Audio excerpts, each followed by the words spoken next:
big things popping, little things stopping for sure. Here we go, man. This is day one of it right here. So, this is the day, you know what I'm saying? I'm basically going to premiere one part of my interview, just one part of the interview. I'm going to let y'all check it out so y'all can see what's going on. Like I say, this is fresh. This is, in fact, a sneak peek. You know what I'm saying? I told myself, aside from continuing working, because I've been working hard, I done put my peoples to work harder than a motherfucker this morning. You feel me? So I said, let me go ahead and then, present this to you all. Shout out to the chat. What's up, Five? What's up, Sleep? What's up, Peanut?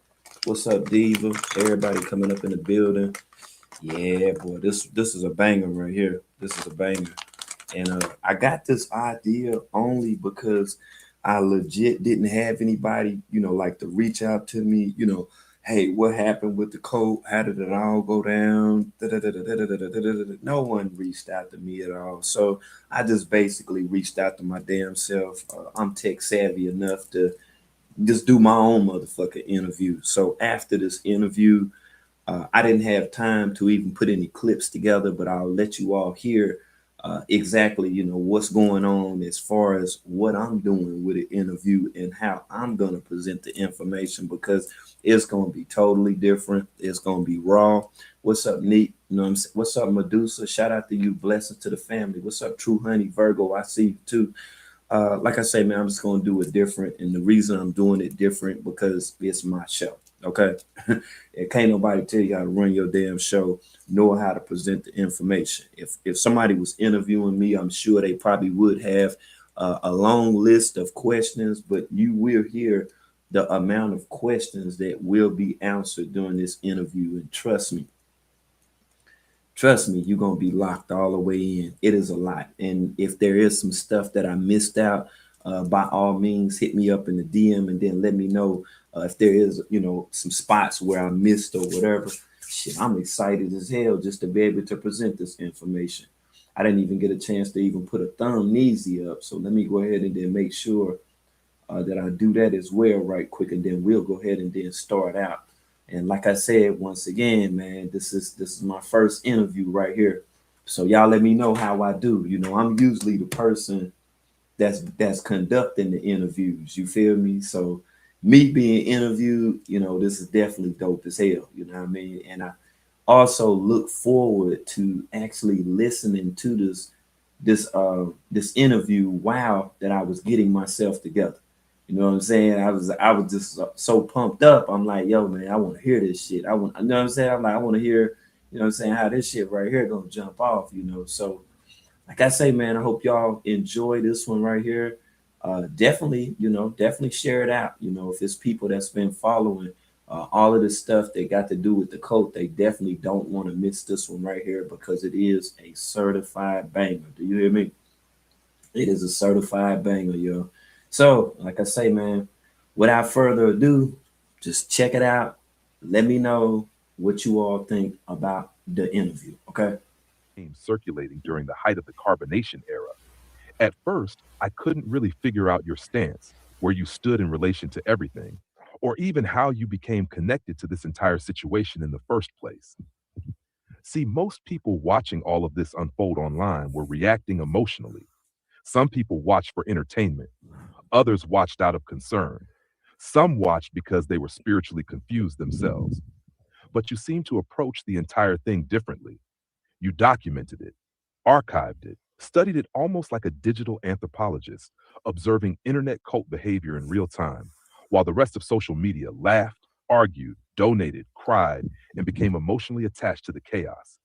And if I'm understanding this correctly, you've been covering carbonation for nearly 9 years now, right?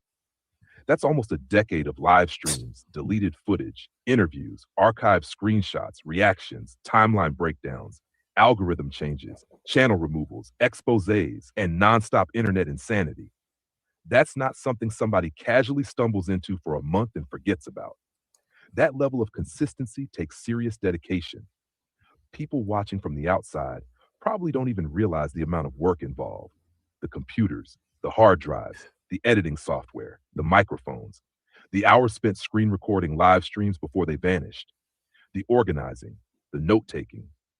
The emotional exhaustion from sitting through endless hours of manipulation, arguments, public breakdowns, relationship drama, and psychological warfare disguised as spirituality.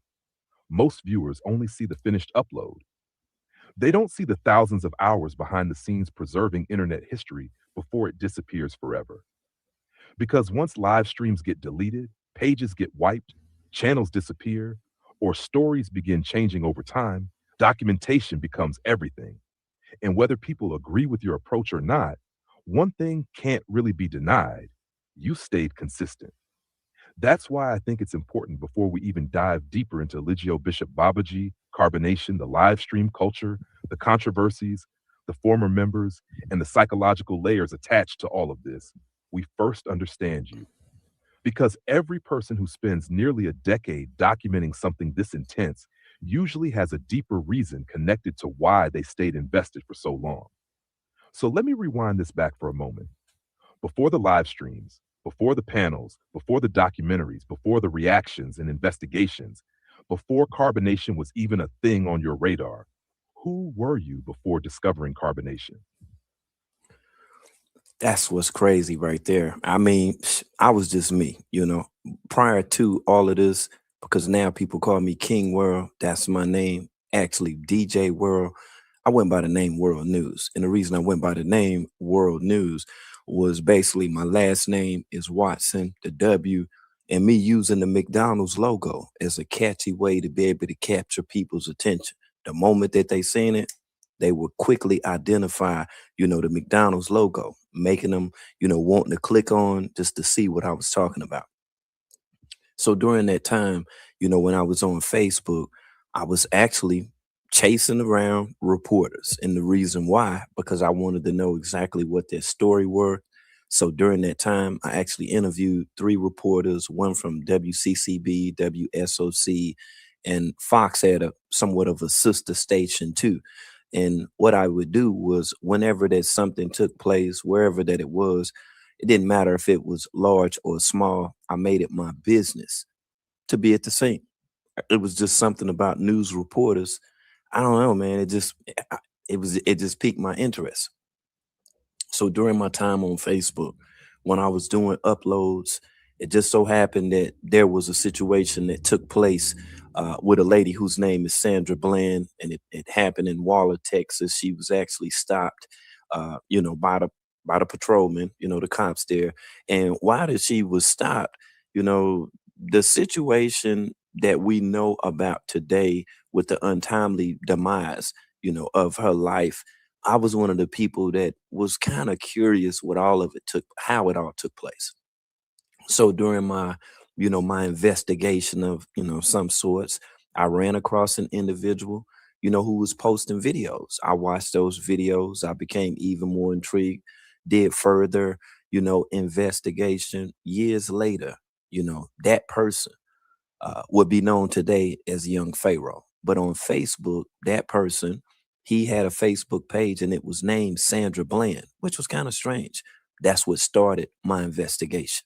And during my investigation, it just so happens on Facebook, I was a part of various groups, conscious groups, awoke groups where, people would add on, they would build, drop comments, add memes during the discussion. And it was somewhat of like a daily collective group effort from everyone to just simply drop knowledge. So there was another person, who was dropping knowledge. And it just so happens online, this person was uploading videos. And that person back then, his name was Brother Nature. His name was Brother Nature before Nature Boy. At least that's the name that he identified with when he was on the Sinetta show. So the reason I mentioned Sandra Bland and Young Pharaoh using Sandra Bland's name, which was in fact a scam, surprisingly enough, Young Pharaoh showed up to Sinetta's channel with Brother Nature, who now goes by the name Nature Boy or the Three God. Not only did I find that strange after watching several debates on the Sinetta show, them just, being out on the streets, on the sidewalk, just spitting knowledge or whatnot, everybody tuned into it. But it was something about that moment that caught my attention. So as times passed, I really didn't think too much about it. I was off work. I'll never forget when I was off work, I'm sitting around and I'm chilling, scrolling on my phone. And it just so happened that I ran into a post. And that post just so happened to have been a woman that was inside of a jail cell. And when she was inside of the jail cell, my first thought was, how in the hell did you even get in there with a phone? You know what I'm saying? I just was like, what the hell is going on with this? You know what I'm saying? She's in jail, she has a phone. But what stuck out the most was the woman, unbeknownst to me at the time, that was a part of a cult, was somebody that was one of my Facebook friends, and her name was Stephanie Leonard.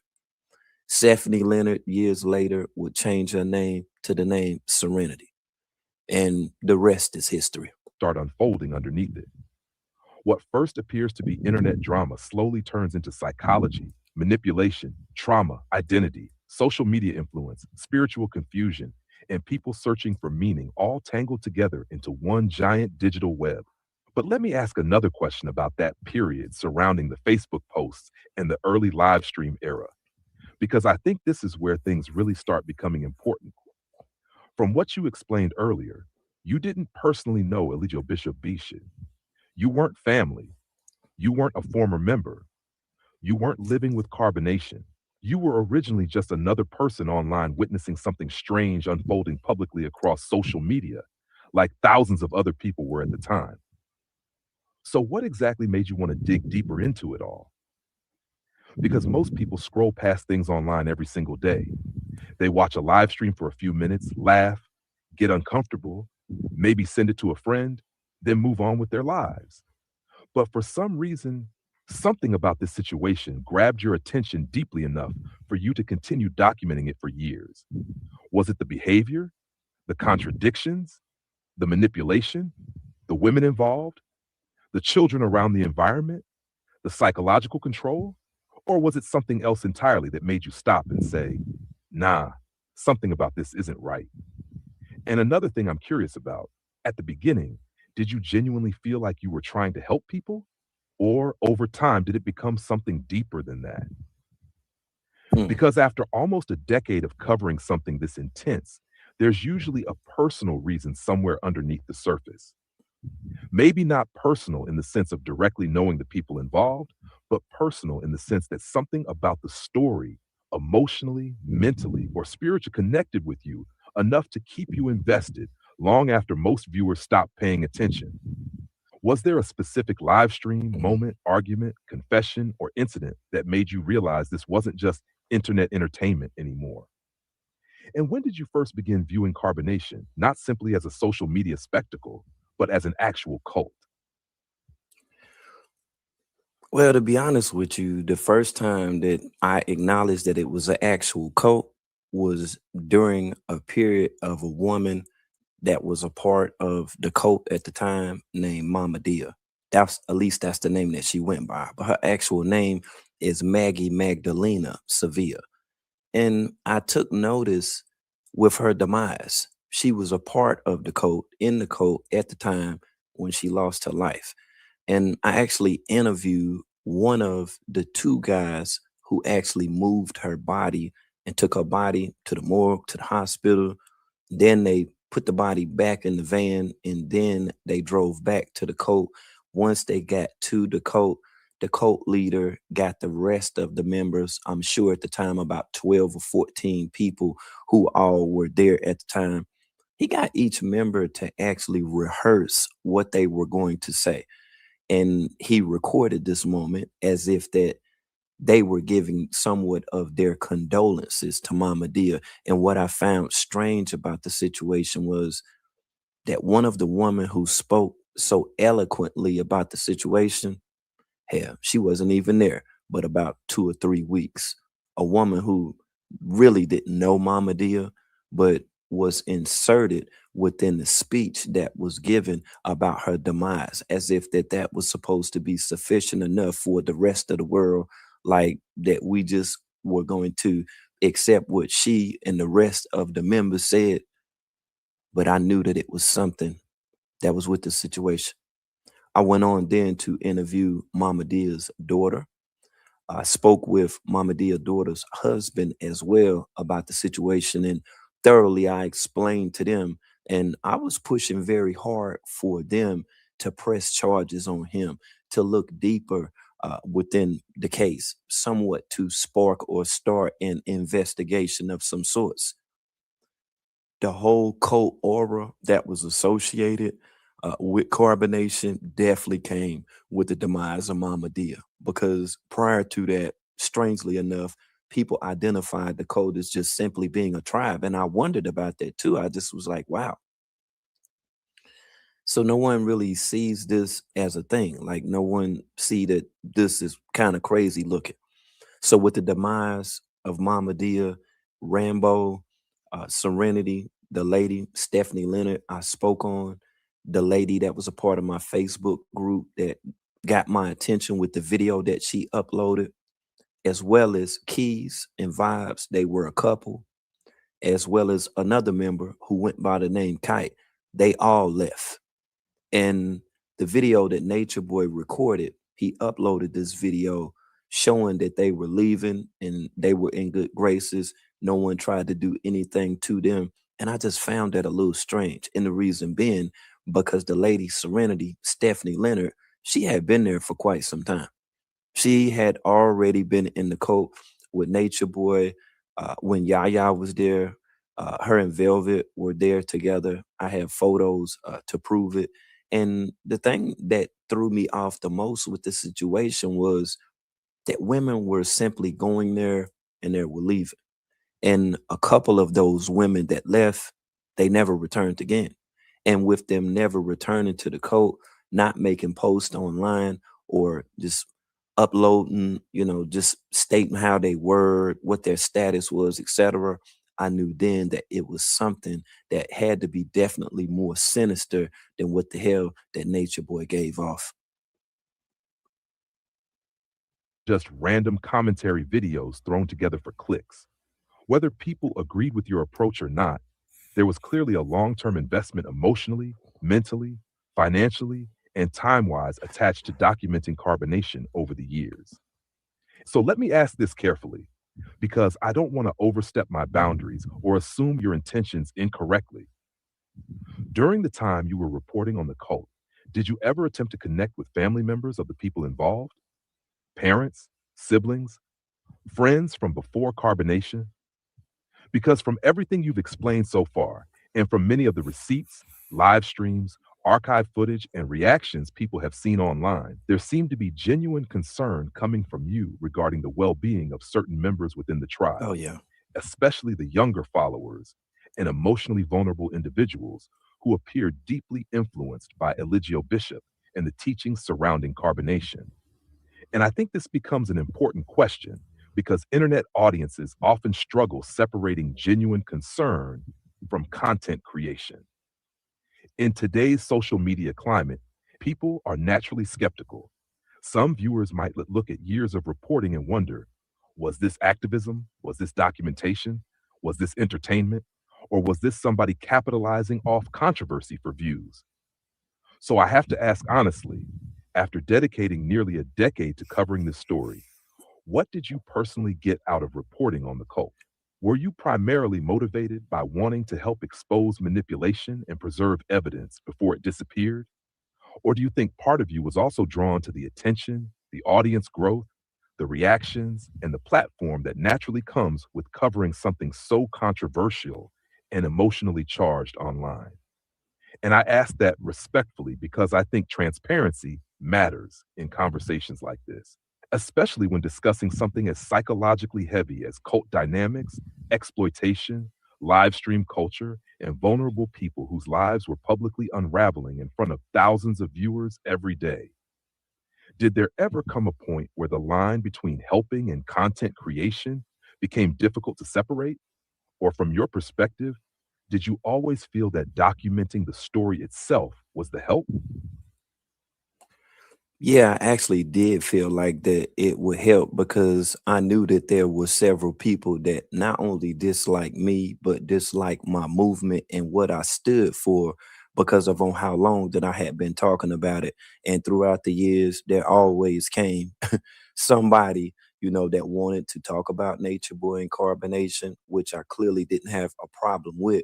But the thing that I tripped out over the most with the amount of time is how I continue to get overlooked for the hard work and the dedication that was associated with assisting families and family members with better identifying their family members and just where they were, because the cult leader was from country to country, spot to spot, Airbnb to Airbnb, and to the family members very closely that I work with. And when I say work with, meaning that I gave them updates on what was going on, I wanted to pretty much assure them that aside from them not being close to them, that they could watch them online. And despite the lies that the cult leader continued to tell in reference to their location, which was sketchy on numerous occasions, I said, yo, they got to know. They got to know what's going on, because it's too much crazy shit that's going on right now.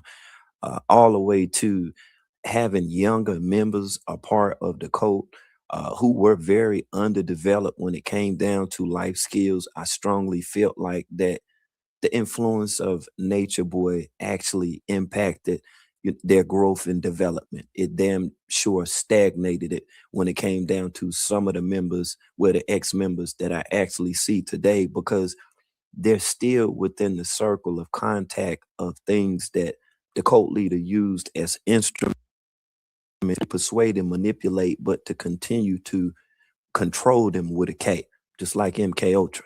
So with all of those things that he used, I told myself, I said, you know what, man? I understand that parents may not even understand what the hell that this is about. They may never even heard of a tapestry. They might not even know what the hell sage is, for that matter, or why people purchase copper wires and they actually wear stones. So I said, yo, let me just start reporting on this stuff.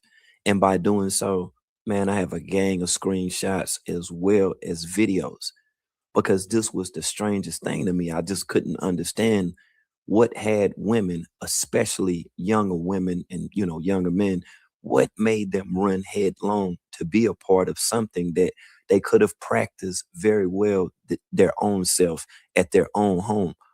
And the cult leader was continuously urging people to leave their families, to go out of the country. And I said, you know what, man, this is a little too much right here. I was like, no one family member should wake up one day and to find their child or loved one. No parent should be sitting back wondering what in the hell is going on. And that was one of my main reasons for talking about it. I was like, man, this done got a little too deep for me. I was like, let's just make sure, what I mean, that not only the families know what's going on, but I also wanted to know wanted the rest of social media to know as well. And that's when, as they call it, a journey, that's when my progression started. Daily just live streaming, bringing people into the room and showing them, hey, this is a real situation that we got going on right now with the cult leader. There are younger people continuously being influenced by them, by him, and they're joining by the seconds.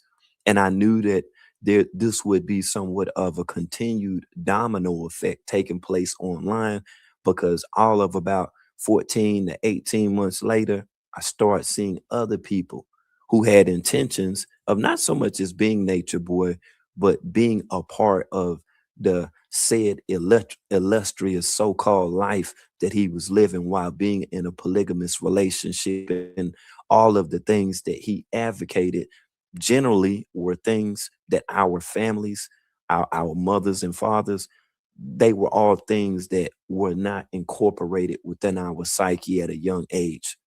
And I kind of felt like that not only that Nature Boy was a industry plant, but I legit feel like that he was a social media plant.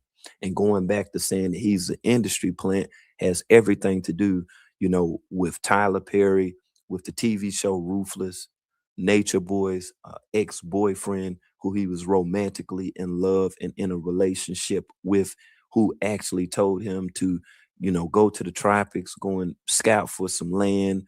And, we definitely will create somewhat of a course behind this with your information. We can use that, for some type of study course or whatnot. And the craziest thing about it is when Nature Boy left and then went to Costa Rica, he wasn't supposed to be dealing with women because he was already in that relationship with that man who, in fact, was a pastor. But they couldn't go public with their relationship because of his status, his position, within the church and his religion, even for that matter. Okay. So with Nature Boy leaving, going to the tropics, and then dealing with women, after in-depth research was conducted, I was one of those people that sit back and I marveled over the situation. Like, wait a minute. So you're actually in a relationship with a guy, or you were in a relationship with a guy. And I used to try to enter his live stream asking him those questions only because I knew that the other members were present. And I don't know if they just simply disregarded things that I even told him on live streams or not, simply because, the views that was associated with being connected with Nature Boy in the cult or not. I don't know. But it did kind of have me throw it off. Whether you ever personally spoke to Eligio Bishop himself during all those years covering carbonation, because there's a huge difference between observing somebody through live streams and actually interacting with them directly. Live streams are performances to a certain extent. Cameras are on, audiences are watching, personas become amplified. People know they're being perceived. But direct conversations tend to reveal different layers underneath the character being presented publicly. So, did you ever actually talk to him one on one, whether through Instagram Yeah. Live, private conversations, panels, Mm. phone calls, or direct exchanges online? And if you did, how did those conversations go? Was he the same exact person behind the scenes that people saw online preaching about nature, spirituality, consciousness, and the knowledge? Or after interacting with him personally, did it begin feeling more like a performance than a genuine belief system to you? Mm. Because from the outside looking in, Nature Boy often came across like two different people existing at the same time. One moment he appeared calm, philosophical, charismatic, even intelligent enough to pull emotionally vulnerable people into his orbit. Then almost instantly, the energy could shift into aggression, humiliation, manipulation, yelling, contradictions, paranoia, or public degradation of the very same people he claimed to love and teach. And I think that's what confused many viewers over the years. Some people genuinely believed he was spiritually awakened. Others believed he was mentally unstable. Mm. Others saw him as a master manipulator hiding behind spiritual language and social media theatrics. So, from your own personal interactions with him, what impression did you walk away with?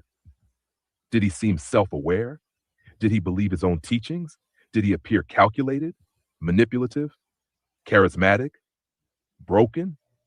Or did it feel like he had completely merged with the online persona he created over time? Because sometimes with long term internet figures, especially controversial ones, the line between character and reality starts dissolving until even the person themselves no longer knows where the performance ends and the real individual begins. Mm. Well, I will say this about him. When I did speak to him, there was no times we had any private conversations. I have sent him a direct message before, and around the time, this might have been what, 2020. Yeah, it was 2020. But anyway, when I did ask him questions within the direct message, he basically asked me if I was gonna pay him to do an interview, a cult member. And I'm just like, fuck no. So uh there was never other times that I sent him a message, but there was a time on Bigo when he came to my live stream, and it was weird as hell because he was sending me gifts. And I'll say this about Nature Boy. What he made an attempt to do was to befriend me. And he wanted to befriend me so that I could just basically stop talking about him. I could stop alerting people, especially parents of younger, impressionable teens. He wanted me basically to stop so that they wouldn't get the message from me. All of this stuff I made an attempt to communicate to them, which was, in fact, a fair warning, okay, of who he was, what he was capable of doing, and what happened with people who surrounded themselves with him in the past. Okay, that was the thing that threw me off, like with him. And I'm like, why in the hell when we're talking, when we were on Bigo, I was just tripping because I'm just like, why are you saying stuff like we're this, we're that? You know, he even tried to make it seem like we were friends for that matter. And I'm like, nah, you know, I'm not your friend. I'm like, you're sending me these gifts because you want me to stop. That's what the hell that it is. And for years, people that viewed me as being a troll, as just being bullshit, as just being somebody that was just talking about this shit for clout or whatever, I knew that it was going to be one day when this shit was going to come to a head. And that's the reason why I kept as many receipts as what I did that's connected to the cult. And that's the reason why you're going to see various videos as well about the cult with full explaining that, just breakdowns of different parts of not only the carbonation cult, but the cult in general and how cult leaders actually affect individuals, the dynamics of the cult, and of on how younger, impressionable minds may even become persuaded into dealing with a person like Nature Boy.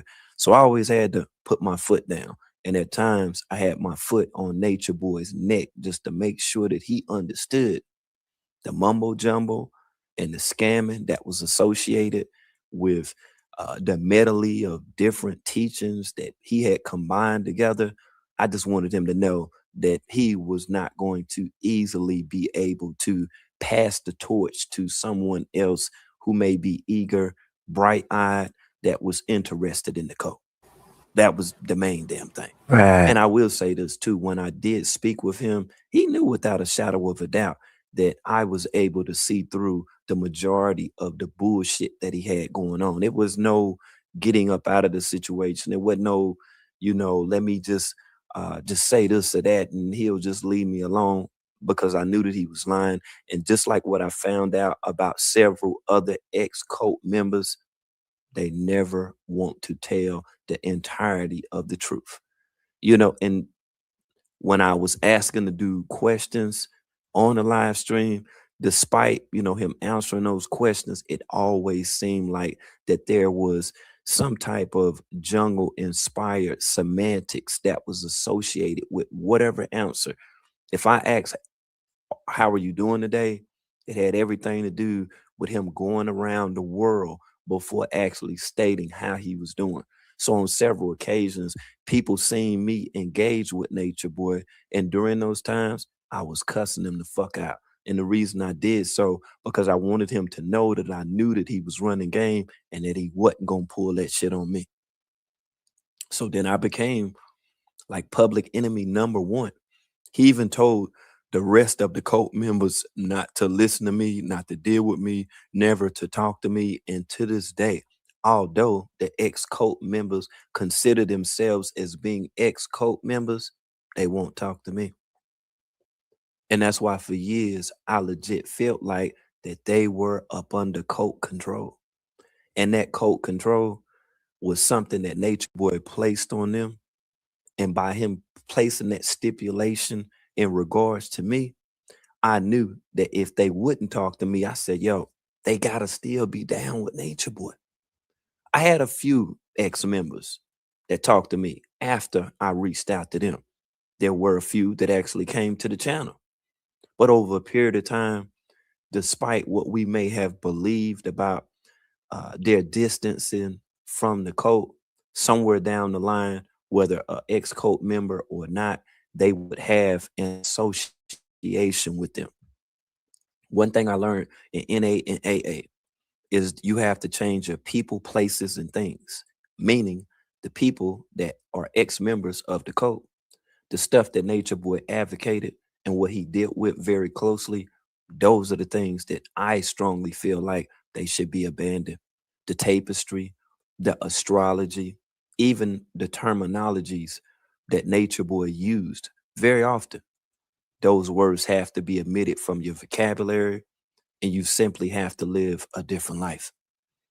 Because the shit what Nature Boy was advocating, if you're still using those words and you adhere to the beliefs of some of the things that he said, and if you believe honestly that some of the stuff that he was saying was the truth, I already know that you done been impacted very deeply, by this cult control, and the mannerisms, that's associated with being in a cult to this day. Many of the ex-members, I legit really do think that they still think about their time in the tropics, the time that, they spent out of the country. Is some shit. It is clearly some shit. So me talking to him, the only thing that I got from him was that he generally was trying to feel me out to see on whether or not if I would continue to pursue exposing him in the code. And that's how it became a problem out here in these streets. That part. And that's just a snippet. Like I say, you will hear more of the interview because the interview is going to be in parts and it's more or less like a tell-all with me explaining everything. The videos will be a part of the interview as well, so I'm gonna definitely add that feature in there. But I just wanted to give y'all somewhat of a snippet so you will know what I'm talking about when you see when it drop. Okay. Huh? Yeah. Okay. That's how that part right there go. Okay. Okay. So we're gonna make sure that we get that out there so that we can get the story correct. And the reason I say correct because it's a lot that was left out because years ago, I do understand, that certain stuff was omitted. Now, why it was omitted, I don't know. I don't know. I don't know why it was omitted. I don't know why that stuff wasn't even, why it was lightly discussed anyway. When it come down to the Ethereans, I'm like, damn, man, y'all left like a major chunk out of the story. This is a major part of the story. The members back then, cause see this right here, this will better explain, why Janae's daughter name is Blue, just like the guy in the middle whose name is Azul and her daughter named Azuli. The stuff with Brother Nature, and then the woman who went by the name Anaxu, whose name was Nature Girl, and him changing his name to Nature Boy from Tahuti, and Olmec and BP being in a relationship. Okay. Then the other two people at the top, we'll get to them as well. That's gonna be explained too. But it's crazy work because see, this is when it jumped off right here. See, he had already been to the tropics, left, and then returned. See, when he failed with the Ethereans, which was a failed attempt, he went back and then he tried it again. See, when that situation jumped off with Maisha and when he dipped her catching the black eye and the whole nine, that's where I'm going to start at. Okay. That's what we're gonna get to that. Then we're gonna go through a layer of the backstory of what happened to him in Job Corps, when that was, how murky that situation was, and years later him meeting Mike Brown. The whole situation with Houston, Texas, and then him being in Georgia. Okay, we're gonna get to all of that. But in this edition right here, let me make sure we go ahead and then clap through when Nature Boy came through and then dropped them gifts on me because within my interview, I covered that too. All of this stuff that got to do with Nature Boy, why I reported on him, stuff what he was doing that could possibly have been unbeknownst to members of his cult or would be members or people who was in fact influenced by things that he was saying. I told you this is another Back to the Future edition, and if you ain't smashed like, man, make sure that you smash that like button because we're gonna go all the way in on this one right here. Let's get back to that dialogue between Nature Boy and Erica Campbell, aka BP, aka Baby God Sauce. Yeah, I know. So just play, be smart. You know what I'm BP, saying? BP, What's up? come on, man. What's up? I'm a grown ass man, BP. I'm just giving you advice, sir. You're giving me advice that you probably should know that I know. Y'all, Okay. this right here, this is what sealed Nature Boy fate right here. This sealed everything. All of the stuff what BP was trying to tell him back then. We're gonna get to that too. I'm telling you, this whole stream right here is crazy. And ironically, all of this stuff right here, it happened consecutively. It was like a back-to-back thing. And that's why I was trying to figure it out. Like, what you got going on? You coming over to my spot, you sending me gifts, you giving me money. I'm like, what? I'm like, what the hell you got going on, Nature Boy? Yo, and he's straight up trying to act all cool about the situation. What the hell? Ty, what is going on? There's something going on. Nature Boy must be getting a check or something. Something going on, man. Something, he getting a check or something. Something going on, man. That must be his last little bit of beans he had to send or something. Something is going on right now. I don't know what the fuck it is. Yeah, Clubfoot over here sending all this stuff. This, oh no, man. What is this? What is this? He gotta be off the meds right now. Something is going on, man. Yeah, man. Yeah, and I got to find out what time is it over there where he at. Somebody Google search and see what's going on. He definitely off the meds right now. Yeah, sending all this stuff over here, all these beans. What the hell is going on? Yeah, I want to see what the hell is going on and why is he sending all this stuff? Is this because he mad at Velvet? What the hell is 111 here? That ain't no Nature Boy. That ain't no Nature Boy. That's some rogue troll account. That's what the hell it is. Yeah, he ain't gonna be sending no damn beans over here. You see that shit, Dave? What is he sending all this? What the hell? Do y'all remember this? Y'all remember this shit right here? Crazy Who work, troll right? account sending all this stuff over here? What in the hell is going on? Sending beans and all kind of shit. What the hell is this?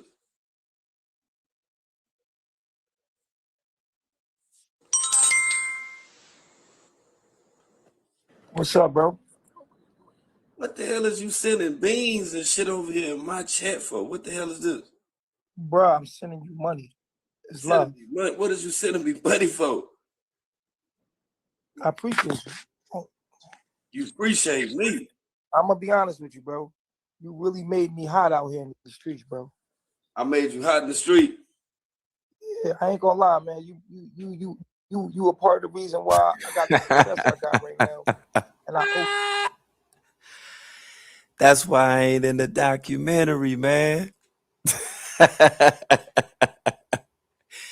And they can say, yo, you made me hot in the street, man. You know what I'm saying? Nigga, I got to pay you, nigga.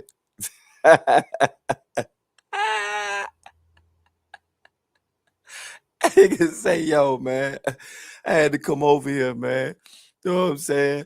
Yeah, I had to come and send you some money. I'm like, nigga, you full of shit. For what the hell is this? bro, I'm sending you money. It's love. What is you sending me money for? I appreciate you. Oh, You appreciate me. I'm gonna be honest with you, bro. You really made me hot out here in the streets, bro. I made you hot in the street. Yeah, I ain't gonna lie, man. You a part of the reason why I got the success I got right now, and I owe some of that to you. So you I want want to say I appreciate you. I appreciate you, even though you didn't intentionally do it. But yeah, you giving me beans for me exposing you and finding you. So what's the new test? Me finding where you at again? Is that what it is? Nah. Or is this just for you to keep me off? No. You finding out. I want you to know where I'm at. That's why I put it out there. Where you what at? What I'm saying is, because it just create content. What I'm saying to you is,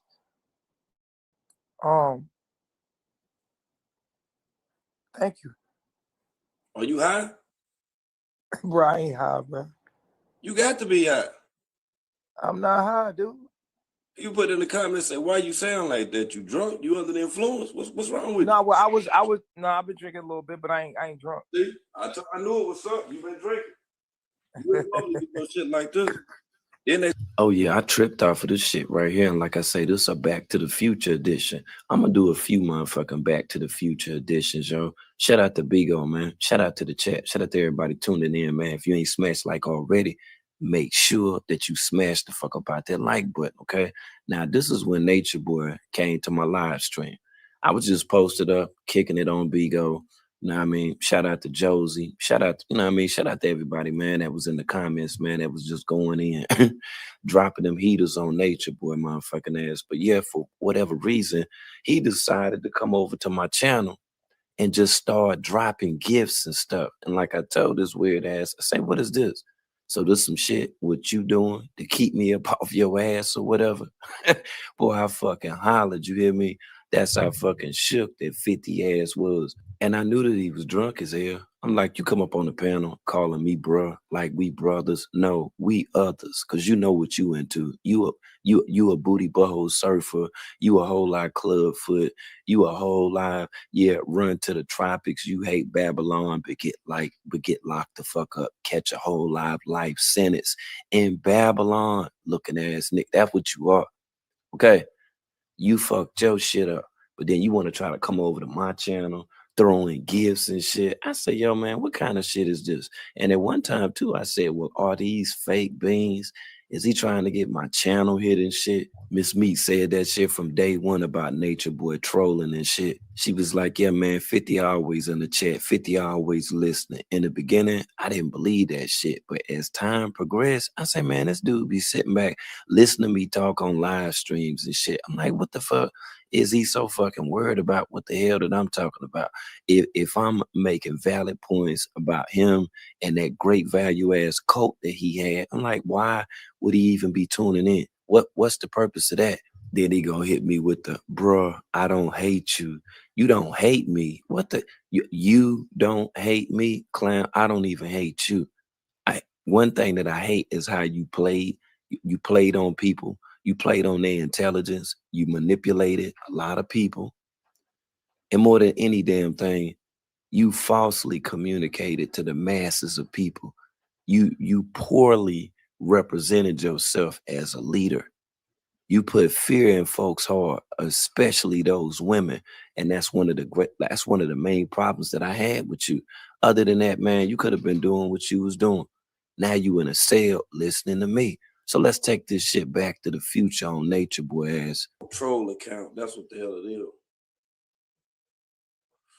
Yeah, you ain't gonna be sitting up there bees over here. You see that shit, Dave? What is he sitting all this? What the hell is going on? Seen it. Troll account sitting. Shout out to Day One. Day One was asking then, like, yo, are they real? Are the beans real? And all this stuff over here. What in the hell is going on?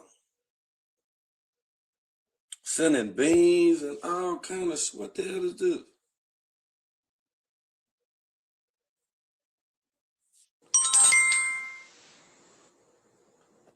What's up, bro? What the hell is you sending beans and shit over here in my chat for? What the hell is this? Bro, I'm sending you money. It's love. What is you sending me money for? I appreciate you. You appreciate me. I'm gonna be honest with you, bro. You really made me hot out here in the streets, bro. I made you hot in the street. Yeah, I ain't gonna lie, man. You appreciate me. I'm gonna be honest with you, bro. You really made me hot out here in the streets, bro. I made you hot in the street. Yeah, I ain't gonna lie, man. You a part of the reason why I got the success I got right now, and I owe some of that to you. So you want I want to say I appreciate you. I appreciate you, even though you didn't intentionally do it, but yeah.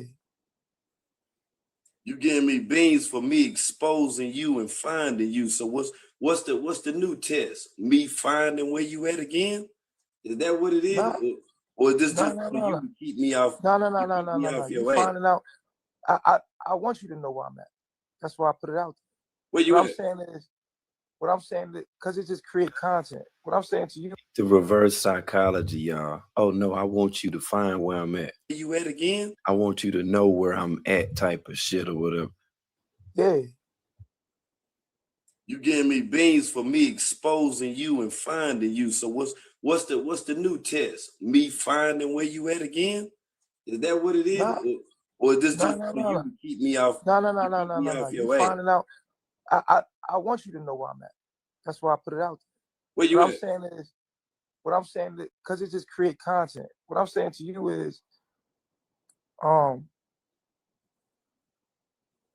Thank you. Are you high? Bro, I ain't high, bro. You got to be high. I'm not high, dude. You put in the comments, say, why you sound like that? You drunk? You under the influence? What's wrong with No, well, I've been drinking a little bit, but I ain't drunk. you? See, I knew it was something. You been drinking. See that? You ain't supposed to do no shit like this. Then they say you No. fell out with. Let's already laugh for this shit, man. I knew it was something going on. What's wrong with No, well, I've been drinking a little bit, but I ain't drunk. you? See, I knew it was something. You been drinking. You ain't supposed to do no shit like this. Then they say you fell out with Kanuki. Yep. No, me and Kanuki fell out. See, you off the meds. What the hell is going on? I might have to. We fell out. I might have to do a video about that whole situation about Kanuki too, straight like that, because if y'all recall on Bigo, he used to be on this lady named Kanuki panel. He used to be over there for hours, like 8 to 10, probably 12 to 14 hours a day on a live stream. Okay, and then shit went sour. Wow, dog. Is all this because of this stuff with Velvet? What the hell is going on? No. Ain't got nothing to do with that. But how you been though, man? See what I'm saying? I've been working. Like I say, for people that have been watching this for years, understand how epic that this shit is, right?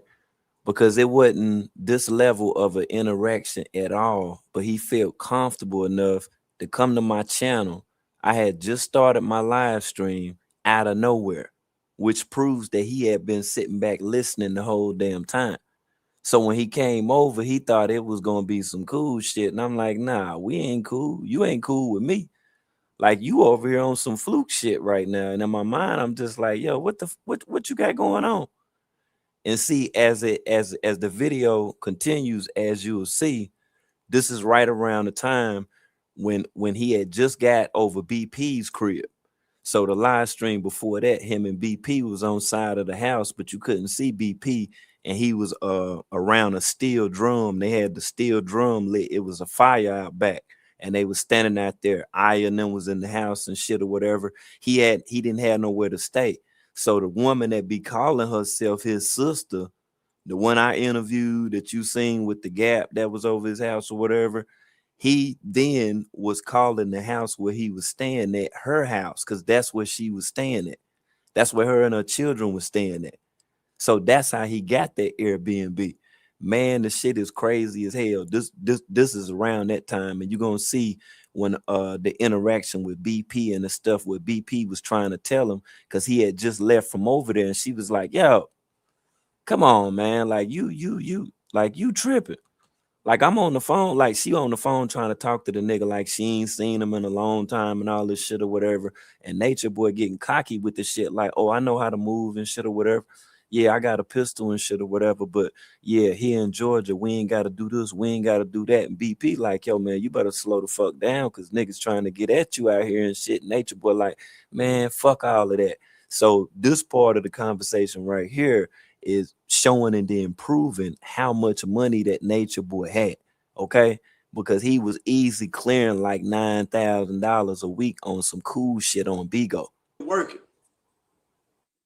I've been working. That's all. Working weird. What about you? What you been doing? I've been just doing the same shit. Only on a higher scale because of you and the T. The T is another. I really need to. On a higher scale. You hear this shit, right? I really need to donate to the T, because the T, she put nigga on. You and the T, man. Man, let me tell you something. People spend millions of dollars on marketing just to get exposure so they can be known. It doesn't matter if people know me as being a good person or a bad person. Today I was walking in the airport, and the lady was literally almost screaming. She was screaming like, oh my God, carbonation. Oh my God. I was like, damn. No, that's a motherfucking lie. Yeah, man. Who he know who the hell that was putting that work in for years with that commentary on that ass. That's right. I stopped that bag, stopped that money. That's why they feel some kind of way about King World. Look at this shit. And y'all have hyped me up so much. You know, even the police, when they roll up on me, they be kind of nervous. They be kind of scared of me. But then they realize, like, oh shit. This dude just said that when the cops roll up on him, that the cops be nervous. Do you hear this shit, man? He They be ain't scared no of you. threat. No, the way y'all hype me up, that's how they come to me. But what I realized in the States, they don't move like that. Like they don't like in the United States, the laws don't move like that. Like when we was in those foreign countries, they would kick us out the country because it was kind of foreign. And like with Hawaii's still kind of foreign. But like the places that really abide by the US laws, like they move like the US. Like it's like me being at Mama Cookie House. Like, you know what I'm saying? The police is gonna come out, they're gonna do a wellness check. You see how much money this dude paid just to get on my platform, just to speak on my platform on Bigo? They're gonna be like, oh, okay. I ain't break no laws. I ain't did nothing. So it's like, okay, well, we just coming out here to check. That's it. And then they just leave. So it's just like, it doesn't really matter if you know where I'm at. You know what I'm saying? Shout out to PYT Tootie up in the comments too, yo. Islam more biters. So it's just like being at Mama Cookie House. Same thing. But I do appreciate the fame because I got so many people that love me now because of you. Because a lot of people came to me because of World News. Like, man, I was watching you from World News and the T. And then I start fucking with you. Because the more they watch me, the more they see, like, man, this nigga, he actually cool. So I realized, like, you're not really my enemy. You know what I'm saying? So let me ask you this. So is this the time right here, like when you open up? So you got to be drinking wine. It got to be, early in the morning for you to be able to. No, I just realized today, man, how successful y'all made me. I'm flying in private jets. I'm flying around the world. I'm hopping.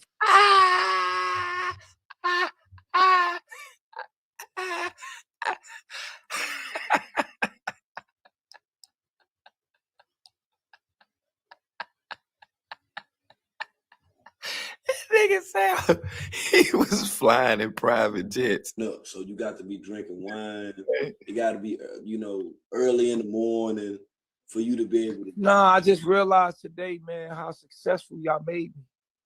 I'm flying in private jets. I'm flying around the world. I'm hopping from island to island. I'm living. I got all these beautiful women wanting to come be with me, and I have to look at myself and be like, damn, well, how did you get to this point? It's because of World News and fucking the T, nigga.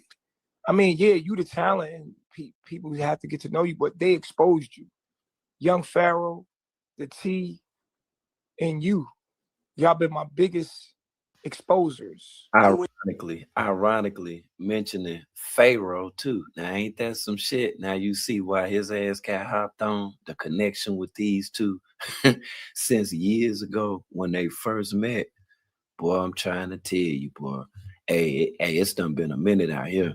So when whether it was negative or not, you didn't apologize to the T. You got out of jail and apologized to me and young Pharaoh. I don't need to apologize. Let's get that shit straight, Clubfoot. Okay? While you be doing all that sideways promoting this shit, trying to do on somebody's platform and stuff. Don't nobody care nothing about that little bit of money and shit that you done sent. Wanting some attention in my chat early in the morning. I'm kicking it with the team and shit, you feel me? We was just zoned and that's all we was doing. You was plugged into the live stream. You was digging the show because I had been on there for a minute. The T and y'all been my biggest exposers. So when whether it was negative or not, you didn't apologize to the T. You got out of jail and apologized to me and young Pharaoh. I don't need to apologize to the T. The T ain't even a real person. She ain't even like. And Ashe too. That's what he did. Yeah. Remember when I went to the live stream when he dropped that ice up out his mouth? I might get into that shit one day too. I might have to do commentary to that shit because that shit was classic. Do you hear me? You didn't apologize to the T. You got out of jail and apologized to me and young Pharaoh. I don't need to apologize to the T. The T ain't even a real person. She ain't even show her face. She's like the Wiz. So that ain't a real person. She not. Niggas say like the Wiz and shit. You hear me? I don't need to apologize to the T. The T ain't even a real person. She ain't even show her face. She's like the Wiz. So that ain't a real person. She not no real person. She just posts up videos. Are you? Yeah, she. That's why you like her? You said what now? Is that why you like the T? Because they be posting videos of you? Man, the T get all the views, and what I Ty said she worked for you. realize is like, man, I should stop blocking people, because when I stop blocking people, people could actually come watch me instead of watching me on the T. See, the reason why y'all got so famous is because I was blocking so many people, and they could watch me from over there where you was at. And they had, and then y'all had the because y'all had the environment, y'all could create the narrative. And I fucked myself up by just blocking so many people. Because he was like, oh, he blocked us, fuck it, let's watch it from over here. You know what I'm saying? And then it was like everybody was wanting to watch me, but I was blocking everybody. So why you Now I don't block nobody. So why you leave Instagram? Well, I left Instagram because Bigo was a better platform for me and what I was doing. Because Bigo's allowed my supporters to instantly donate to me. And no, that's not the damn reason now. Let me tell you, yo. See, the reason why Nature Boy actually left Instagram, because see, after countless times of him challenging me to find out where he was at, because see, I knew all that stuff that he was saying online, that he was just blowing a whole bunch of smoke. That's all that it was. He knew I seen through that shit. Playing tough.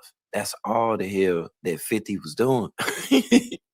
So every time when I'm just like, man, just go ahead, man. Stop playing with me, I would track his ass down. And it got so much to the point where Nature Boy decided, you know what? I'm not even going to show my background. After me just finding his ass based off him turning off the phone and me being able to see his fucking background, geolocating his ass, he went to the black screen. So he did that on Instagram, man, probably about like 3 or 4 weeks. And then lo and behold, then went to Bigo. And I remember the day, on the Instagram live stream when the dude Brandon went to his live stream and told him, just come over here, he could make some money, etc. And then that's when the Bigo mission took place. And everybody from Instagram, aside from just posting videos simply about Nature Boy and Carbonation, they said, fuck it, we're gonna ride with you. And they came over to the Bigo app. That's how that shit right there happened. I don't know what type of time that Nature Boy ass be on. That's why I asked him that question on some sarcastic shit. Like, you know what I'm saying? Like, why you over here and shit? Like, what made you go to the Bigo app? You was on Instagram. You had tons of followers. They was in the thousands on Instagram. Why would you just leave all of your supporters, your followers, the people that, anticipate seeing your content every damn day? Why you leave Instagram? Well, I left Instagram because Bigo was a better platform for me and what I was doing. Because Bigo's allows my supporters to instantly donate to me. And it creates an avenue where they could instantly donate to me. You know what I'm saying? Whereas on IG, it was always a whole bunch of shit in the way. And then I could talk to like 6 of them at a time. I ain't got to talk to only one person. Now IG started to, add other people to it. But it's the fact that people could donate directly, you know what I'm saying?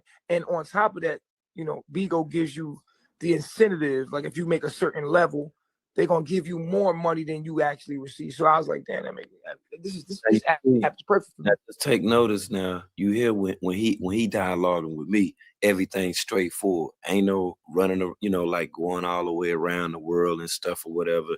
Is direct answers when questions are asked. Now he'll get on other people's platform, just like when he was dealing with the dude over there on the real life street couch. When he talked to him on the phone, he just was going all, look, man, he was going all over the damn place. No, we getting answers from Clubfoot, from 50 Nature Boy, from 60 Nature Boy. We getting straightforward fucking answers. No around the corner, no around the damn mulberry bush and shit. You hear me? Plus, it made me put a shirt on and clean my act up. Maybe, you know what I'm saying, do less crazy shit, giving y'all less to really talk about. Nicole asks, say, when is the season finale? you know what I'm saying, do less crazy shit, giving y'all less to really talk about. And you know what I'm saying, so it was a win-win for me. You miss Velvet, don't you? No, actually, I don't. Actually, it's so many women in my inbox, so many beautiful. Why would I look back? Velvet's pregnant. She fucked her whole life up. She pregnant. You know what I mean? Here we go. We going into it right now. Nothing but receipts being dropped. Tell it, Nature Boy. Tell it. Tell it. Yeah, she pregnant. Like, it's like, what could I do with Velvet? She's pregnant. How can I miss something that ain't, you know what I'm saying? What could I do with what? You miss Velvet, don't you? No, actually, I don't. Actually, it's so many women in my inbox, so many beautiful. Why would I look back? Velvet's pregnant. She fucked her whole life up. She pregnant. You know what I mean? Yeah, she pregnant. Like, it's like, what could I do with Velvet? She's pregnant. How can I miss something that ain't, you know what I'm saying? What could I do with her? What the fuck? What you gonna do with Velvet? What I'm trying to figure out what could I do with her. You could take her back. That's her baby mama. No, she pregnant, dog. She pregnant by a random nigga baby. Like, she would have to get an abortion. And even then, I don't want her because she done been ran through. Everybody done ran through her. Dang. You feel me? Like, she old news. Man, you hear the stuff what he was saying about Velvet and stuff, what he was saying about his baby mother. Just think now he got a life sentence, no chance of parole, and 10 years on the back end. But she recently went live too, and she was speaking about him being incarcerated, and if it was, just basically expressing herself, as I've heard any damn way. I only seen the title of the video, but haven't had a chance to actually listen to the video. I may do some commentary to it, but just check this shit out though, right? Like, this is crazy. I'm trying to figure out what could I do with her. You could take her back. That's her baby mama. No, she pregnant, dog. She pregnant by a random nigga baby. Like, she would have to get an abortion. And even then, I don't want her because she done been ran through. Everybody done ran through her. You feel me? Like, she old news, bro. Like, Velvet old news, bro. That shit is old, bro. You say the Rastafarians was hitting her and stuff? Crazy. Niggas told me all about it. Like, I'm like, damn. She was out there thotting like a motherfucker. See what I'm saying? She shouldn't feel no kind of way about this dude, man. Especially after he said all this stuff. He confided in me about this shit right here. Like a motherfucker, dog.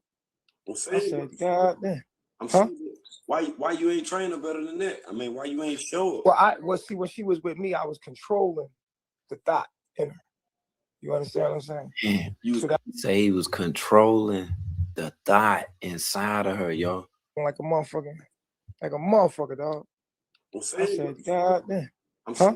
Why you ain't train her better than that? I mean, why you ain't show her? Well, see, when she was with me, I was controlling the thought in her. You understand what I'm saying? So that means like she couldn't thought to the full degree.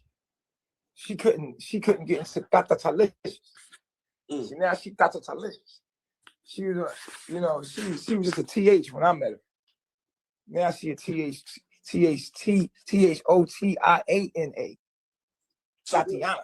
So if she all this stuff, what you say, what got you to the point to be peeking through the blinds, asking if she was in there and stuff? Mm-hmm. No. I was asking about my daughter because I said no. But that's what you was doing though. If you say that she a thought and all that stuff, but see, he tried to play it off, you know what I'm saying, on his daughter, where my daughter at, and all this shit or whatever. No, he was on Velvet. That's what he was doing. He didn't want her around nobody, after discarding her, after making her feel some kind of way with him being with multiple women. Oh yeah, man, that shit was crazy. Man, that man, along with 3 of his wives, rode down to a spot where Velvet had went to with some people that was newly starting a tribe. What does he do? He don't go and knock on the damn door. This dude goes beyond that. Look, he do beyond that. Dude reach his arm through the window of the blinds. They was in Puerto Rico. Some little dilapidated, little just poorly. It was an underdeveloped area. It looked bad. Even the neighborhood, the house looked like it was barely holding up. The house looked like it probably had a good year left with no reparations whatsoever, no renovations done to the house, and that shit was just gonna fall the fuck apart. Nature Boy went there and was peeping through the blinds. And if you've been plugged into the Lives Network or seen clips of that video, you can recall that incident. That's why I was asking him then, like, why you making this such a big thing? Like, why you going in on her so hard if you don't really fucking care about it? What's with the social media shit? All of that was at the expense of her life. Now you see how things are. You ain't give a damn about that. You just gave a damn about some clicks and views. My daughter in there. I don't know. Do you got kids? Yeah. Yeah. You got a daughter? Yeah. You know, you got boys. You got boys and girls. You got a boy and a girl. Yeah. Twins. So you know it's different with the girl. Come on. Yeah. Your little girl, that's different. You feel me? One of the dudes inside the camp, he had gave me the scoop. He like, yo, your daughter being abused over here. He literally showed me my daughter alone in a room on a dirty mattress with another baby. And then he was gonna let me know where it was at. So I was like, nigga, I'm about to go check on my daughter, nigga, like any other man would. Feel me? Wouldn't you do it? But what with Nate Terry? Nate Terry was with you. What that got to do with would you have checked on your daughter, dog? If the dude gave you the scoop, right? Would you have went and checked on your daughter? If you seen your daughter on an Instagram live, on an inbox Instagram live, sitting on a dirty ass mattress, looking sad, and you knew where she was at, and you ain't seen her in 1 year, would you not go check on your daughter? You got the picture. That's when I said once again, rest in peace to Mama Wanda. Straight like that. Now, don't make me develop. Hey, look, if you want me to produce those receipts, I can produce those receipts with what he's talking about and why his daughter was with Mama Wanda at the time and where his baby mother, Velvet, who testified against him and got him a life sentence, where she was at the time and what she was doing, the video, her being with Big Ram. I can get into all of that stuff, right? I can get into all of it because, see, he's just lightly touching on the subject. See, you don't hear him joking. You don't hear him saying that he's God when he's talking to me. He's not, because he know I don't want to hear that stuff no damn way. I don't want to hear none of that yin yang, none of that fictitious, none of those fools gold gods that he referred to. I don't want to hear that crap. Okay, come on with that real shit if you want to talk. Yeah, if it's an interview, don't be sitting up here trying to have people genuflect towards you because you supposed to be some damn fictitious god or whatever. You got the picture on a dirty mattress, or he just showed you or told you that? He just showed you real quick. He showed me real quick, bro. Like I was on the way. I wasn't, you know what I'm saying? He like, bro, I'm gonna show you, bro. I was like, I just looked. How he get access? He showed me. I was like, what, he was looking through the window? He was looking through the window? No, he was able to be in the house. He's one of the members. And he seen so where was Velvet at when the baby was on the I'm asking you, what would you have done? Would you have pulled up on your door? No, I wouldn't have did it like that, but there definitely would have been something done, but I wouldn't have went about it that way. That was okay. That was How would you have went about it? How would you have went about it if that was the case? You would never want to check up on it? I wouldn't have been trying to unlock the door, reaching through the blinds and stuff. I wasn't trying to unlock no door. That's what the dude had on the video. It was like I wasn't doing that. I was looking through the thing. I was like, man, let me see my daughter, man. Let me make sure she okay. That's all. And that's crazy work. We all seen that. That was some beyond stalkerish type behavior right there. You're going to check on your baby mother, but when you get there, you know, aside from knocking on the door, you jigging at the handle. You're trying to open the door. People in the inside telling you that your baby mother doesn't want anything to do with you. She don't want to talk to you. She's not in your house. You can't. And they basically were saying like, you're not coming in this house. You don't run anything here. If you do come in here, yeah, it's gonna go down like straight like that. But he thought that he could do that just by his online presence. I guess he felt like the people even feared him for that matter. And the house where she was at, it was people then who wanted to start their own tribe. the light crown melanin. They wanted the light body tribe. They wanted to start their own tribe, and they stayed not too far from the Airbnb that Nature Boy and them occupied for quite some time when they was in Puerto Rico. I'm like, man, what in the hell is you doing? Yeah, why is you going over there? Man, just trying to barge up in people crib and stuff, all behind velvet. I'm like, what the hell is wrong with How you? would you have went about it if that was the case? You would never want to check up on it?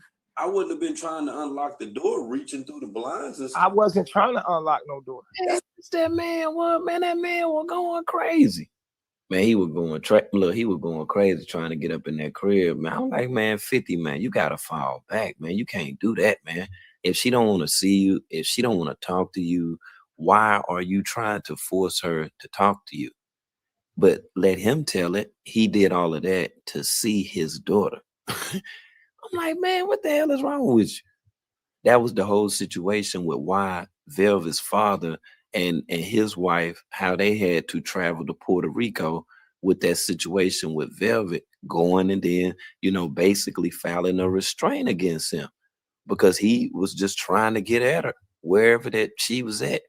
And she had already lightly touched on the physical abuse, just hinting at it while, on live streams, communicating it, communicating it to, other sisters that she was talking to within Instagram group chats and stuff, phone calls or whatever.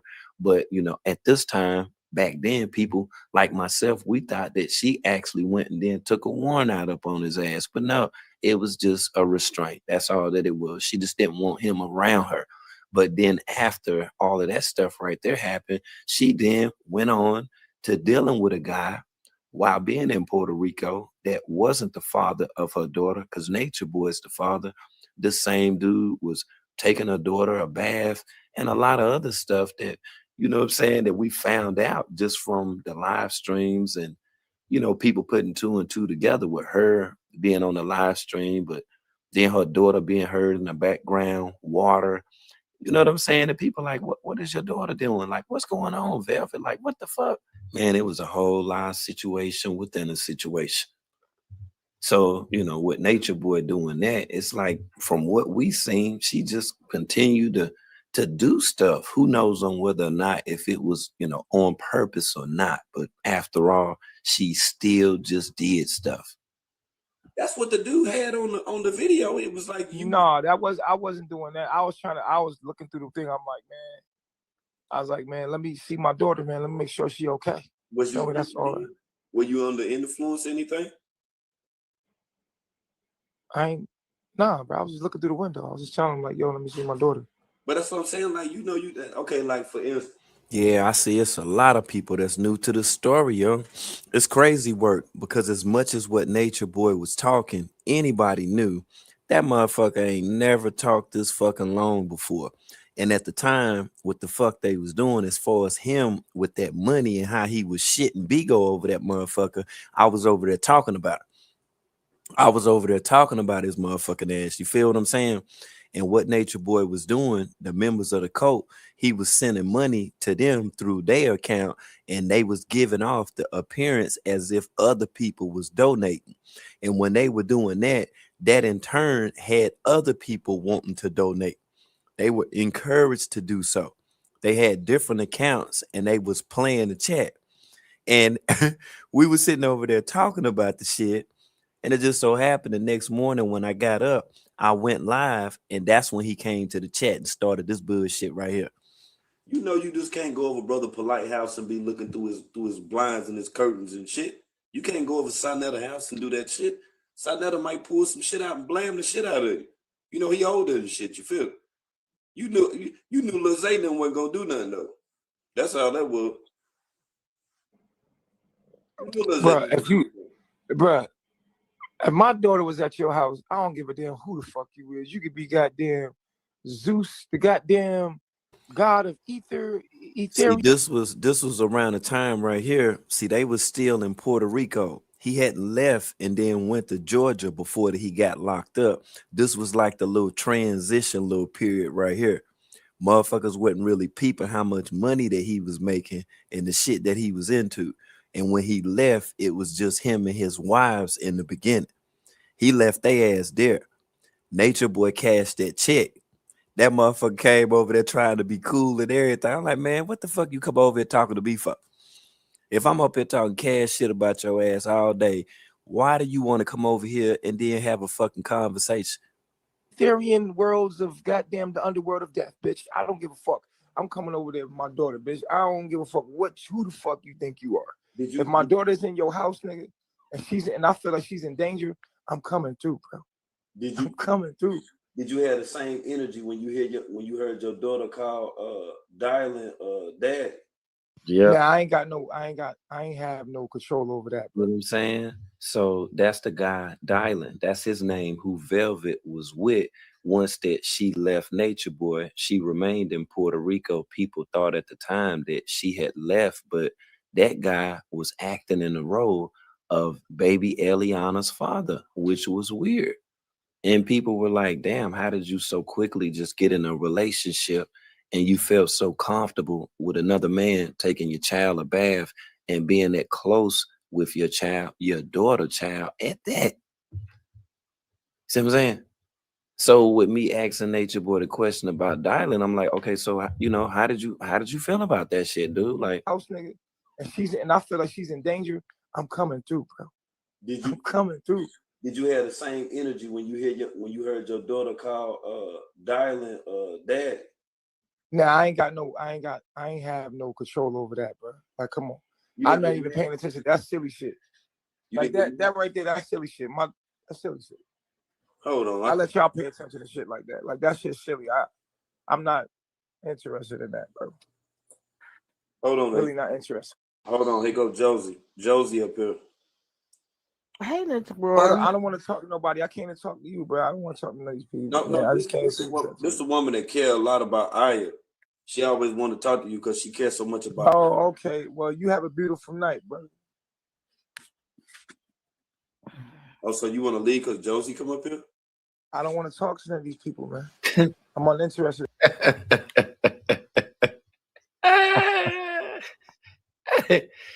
I ain't gonna say, yo, man, you have a beautiful night and shit or whatever. Man, but then nobody give a fuck about you leaving or none of that shit. You the one that came to my motherfucking platform.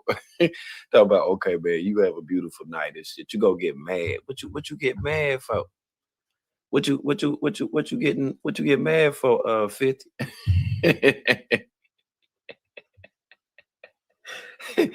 Want to sit up, look, want to sit up and then try to rock somebody to sleep. No, man, you even seen the comments, man. They wasn't going for your shit. They wouldn't try to hear a damn thing that you. See, and that's what I keep saying over and over again. Is people that got the story fucked up. We ain't had no motherfucking bromance or none of that motherfucking shit. That nigga came over to check the temperature. It's one of the members of the cult that lost their child. And we had people that was calling on his motherfucking ass, and we kept pressing him for that. So he knew, as much as I continued to talk about it, that people was gonna go to the live stream and kept putting that shit in the chat. What happened to baby love?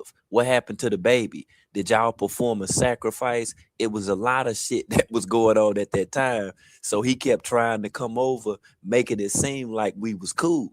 And motherfuckers was like, man, what the fuck? Anybody that was watching this shit back then knew, like, oh hell, this nigga done folded. Now, this nigga not only came over to talk, but he sent money to come and talk.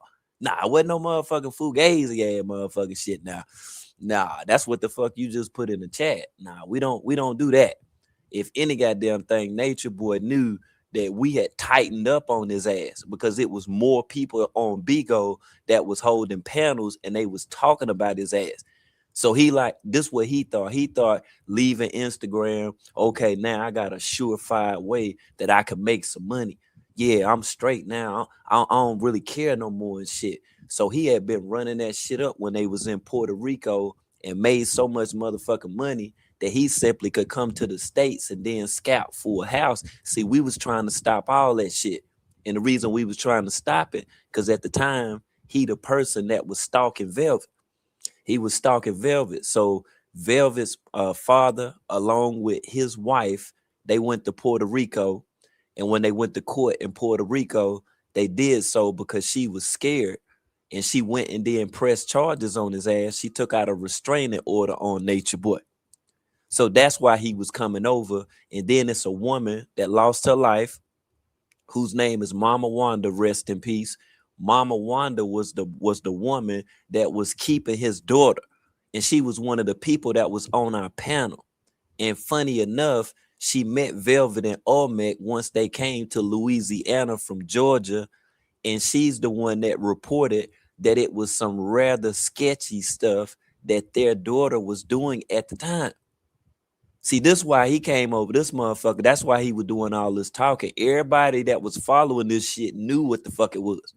This wasn't no random conversation. Hey, what's up, bro? We cool. Nah, it wasn't no motherfucking we cool with shit. The only reason I let his ass talk because people wanted to hear what the fuck he wanted to say. Any other time, I would just cuss his ass out. That you were talking about, because they do that you were full of shit any damn way. You knew you would go sit up on my platform and sit up there and be talking about you God of the universe, you the Master Chief, and you Tahuti and all this shit. Oh no. What is you over here sending all this stuff? What is going on? What the hell? Ty, what is going on? There's something going on. Nature Boy must be getting a check or something. Something going on. Man, this right here, this right here, this was the motherfucking ultimate. That's when we knew. That's when we knew then. We was like, okay, this nigga definitely got to have some motherfucking money. It is some extra shit that's going on at this motherfucker. If he out here just throwing shit like this, then he gets on my panel and have a conversation about Velvet. I'm like, what the so you come up here to talk to me. You got 5 wives. You got 8 dudes that listen to you that's willing to go stand in the corner and get in the fucking closet, but you think I'm stupid. You think I'm slow. You think I'm slow as hell. I'm like, nah, fam. You know what the fuck y'all got going on. And we had already found out about the situation about the baby because it was it was another woman. And ironically, she was from North Carolina. She went over to the coast as a doula. So the baby that Solar and Zoka was having, she was coming there to deliver the baby. But on this platform, we was talking about the condition of her stomach. And it was several people that pointed out that they believed back then before it happened that child wasn't even living. That's why he was over there talking that shit. He was trying to talk us down because see, he knew it was enough people that knew the story. And those people was on Bigo.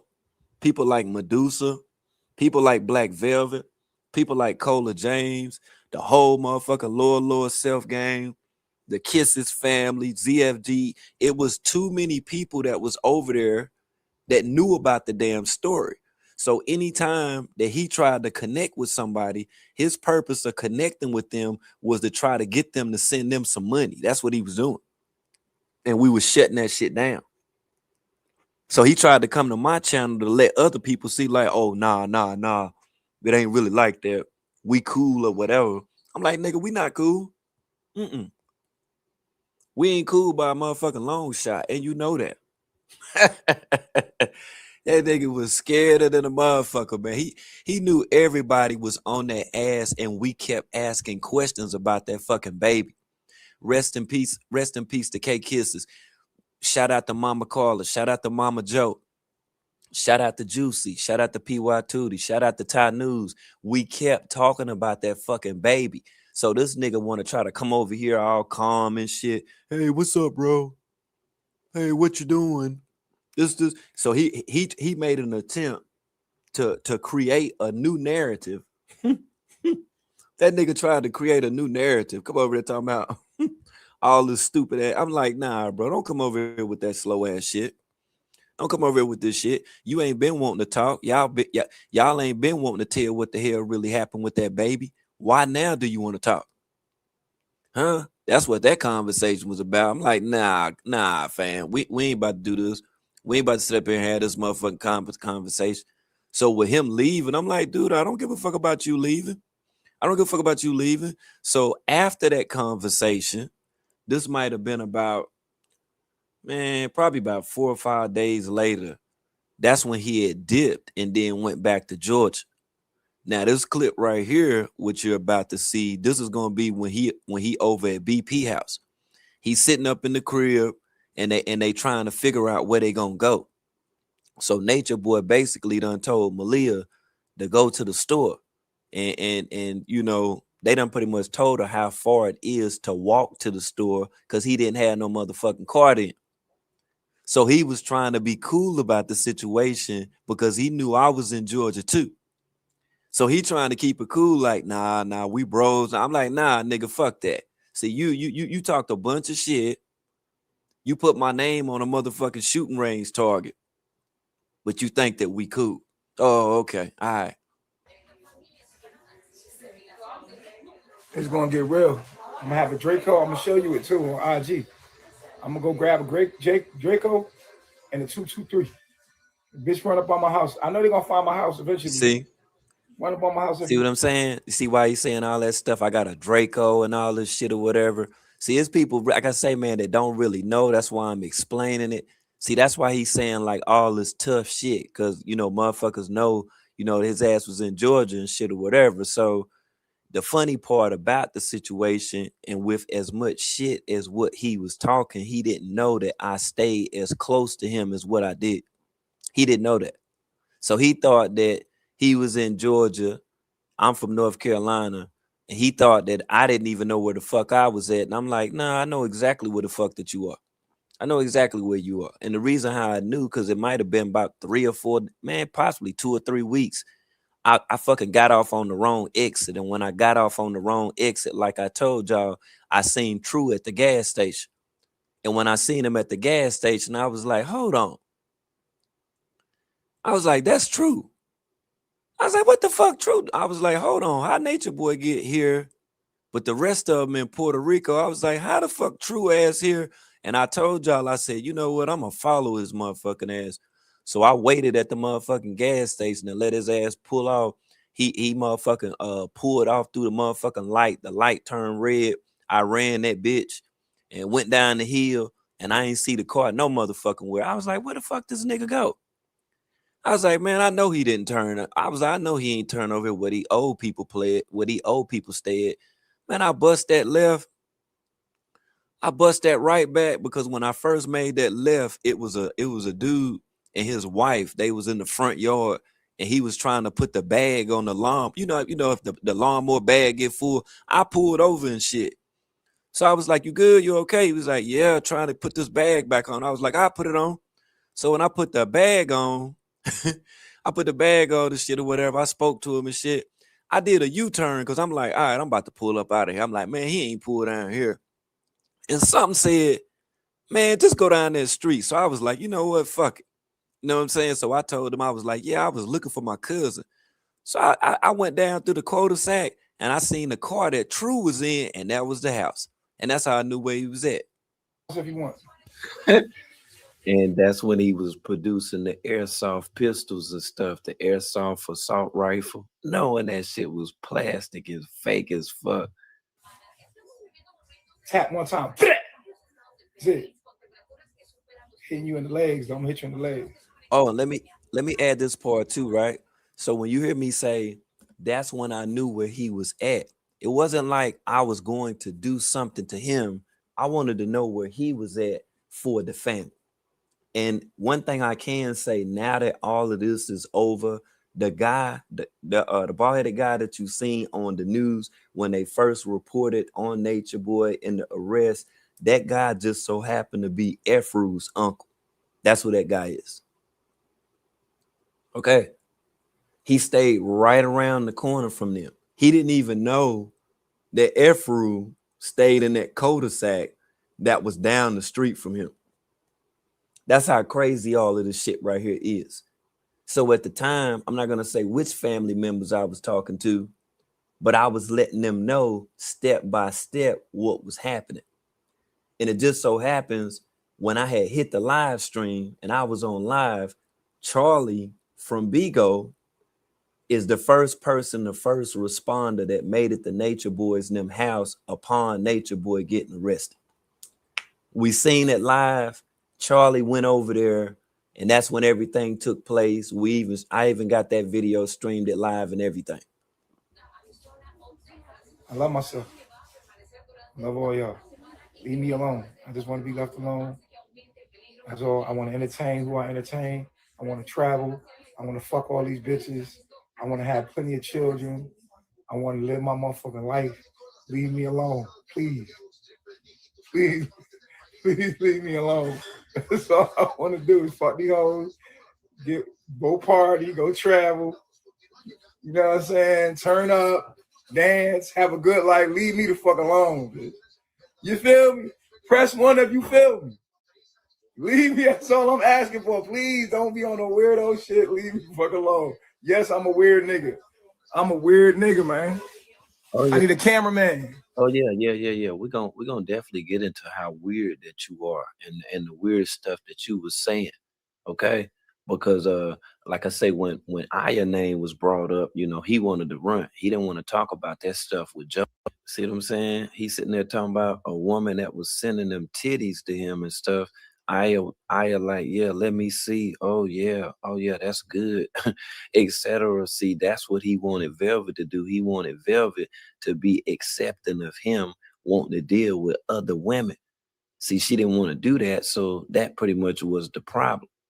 Now I'm thinking, guessing hell, if it would have been a woman that she was into, hell, she probably wouldn't have had an issue with it. But it was the type of women that Nature Boy was dealing with and was out here playing online. I don't think you're a real person though, because you got a fake profile and your IG look fake too. So I don't think you're a fake person. I don't think you're a real person, but dumb shit is pretty. Ooh wee.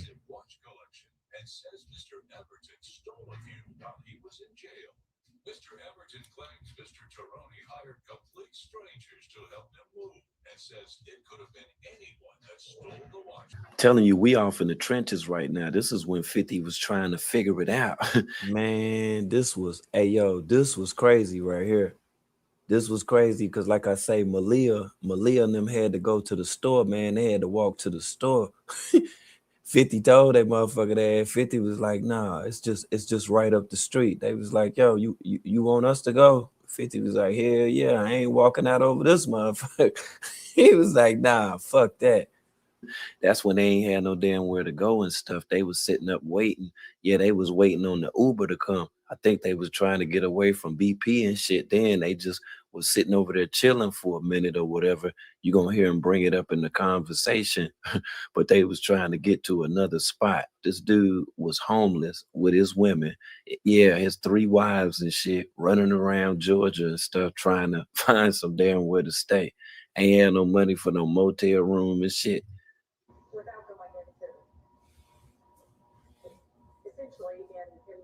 This right here. See, this is when they first came from Puerto Rico and then got to Georgia.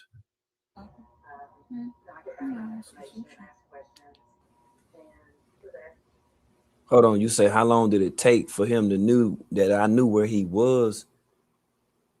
It was only because I was on a live stream and somebody put something in the okay, we had went to Slutty Vegan and somebody put in the comments and what they were saying was that I better not let Nature Boy find out that I'm in Georgia. So I was like, he just stay right up the street. I was like, I'm just 2 X's down right now where he at. So somebody put in the comments and said you lying or some shit or whatever. And I'm like, nah, I go over his house right now. So I was like, yeah, drop the cash app. I was like, y'all give me like $30 gas and shit or whatever, because I'm gonna be going out of the way, out of the way just to go there, because I'm going the other motherfucking way. I'm going back to Gwinnett. You feel what I'm saying? I'm like, shit, fuck that. You know what I'm saying? 10 miles in Atlanta, that's 40 minutes. 10 miles is 40 minutes in Atlanta. That's how the traffic is. That's why I was like, nah, y'all give me $30. I go over that motherfucker. So they shot the cash app and shit. I showed that the cash app came and shit. So I was like, well, fuck it. I'm gonna stay on live and I'm gonna ride over this bitch. So I went over there, blew the horn. He didn't come outside. He looked out the blinds. I got out the car, stood in front of the car. He wouldn't come outside. I stayed in the car. So Solar and Musa came out. Musa was first, then Solar came out. So it was some people to the right of the cul-de-sac where they stayed at. that were looking, and I'm sure people that had made complaints about the music and how loud that the music was and stuff that they was doing in the backyard. So when we pulled up, yeah, my goddess right there in the chat, she'll tell you. So it's crazy work, because when we pulled up, those people were looking back when I was standing, you know, when I was standing outside of the car. So when I got out, because they came out, I was sitting inside of the car. So I was like, you know, y'all come out here like y'all tough with y'all shirt off. Let me get the fuck out the car. So I got out of the car. So when I got out the car, and you can see how damn short they are any goddamn way, it was funny as hell. But the people that had pulled up in the car that was to the right of the cul-de-sac, right there beside their crib, they was looking, thinking it was getting ready to be an altercation. So that's why I reached out and gave them dap and all that shit or whatever. And the Musa dude was talking about, man, don't do that shit out here, man. We got to stay out here. This. I was like, man, what am I doing? I was like, I ain't doing that. I was like, tell your chief to come outside so I can holler at him about putting my name on that shooting range talk. And he didn't come outside. He stayed on Bigo talking to Bay Sade, and that's when he knew that I knew where they was at.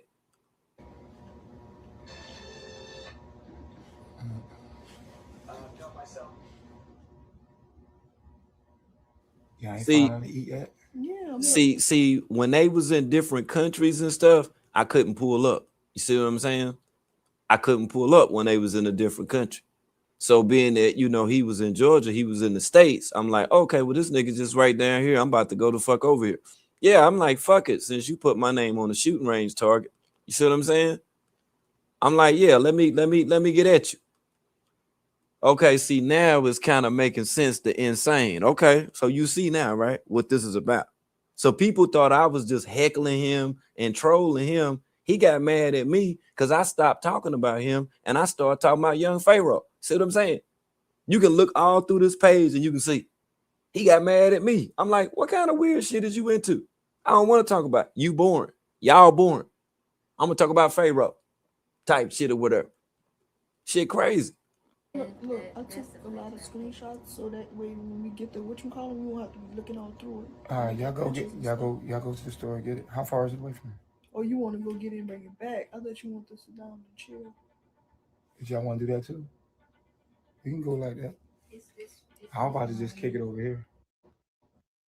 How far is it away from you?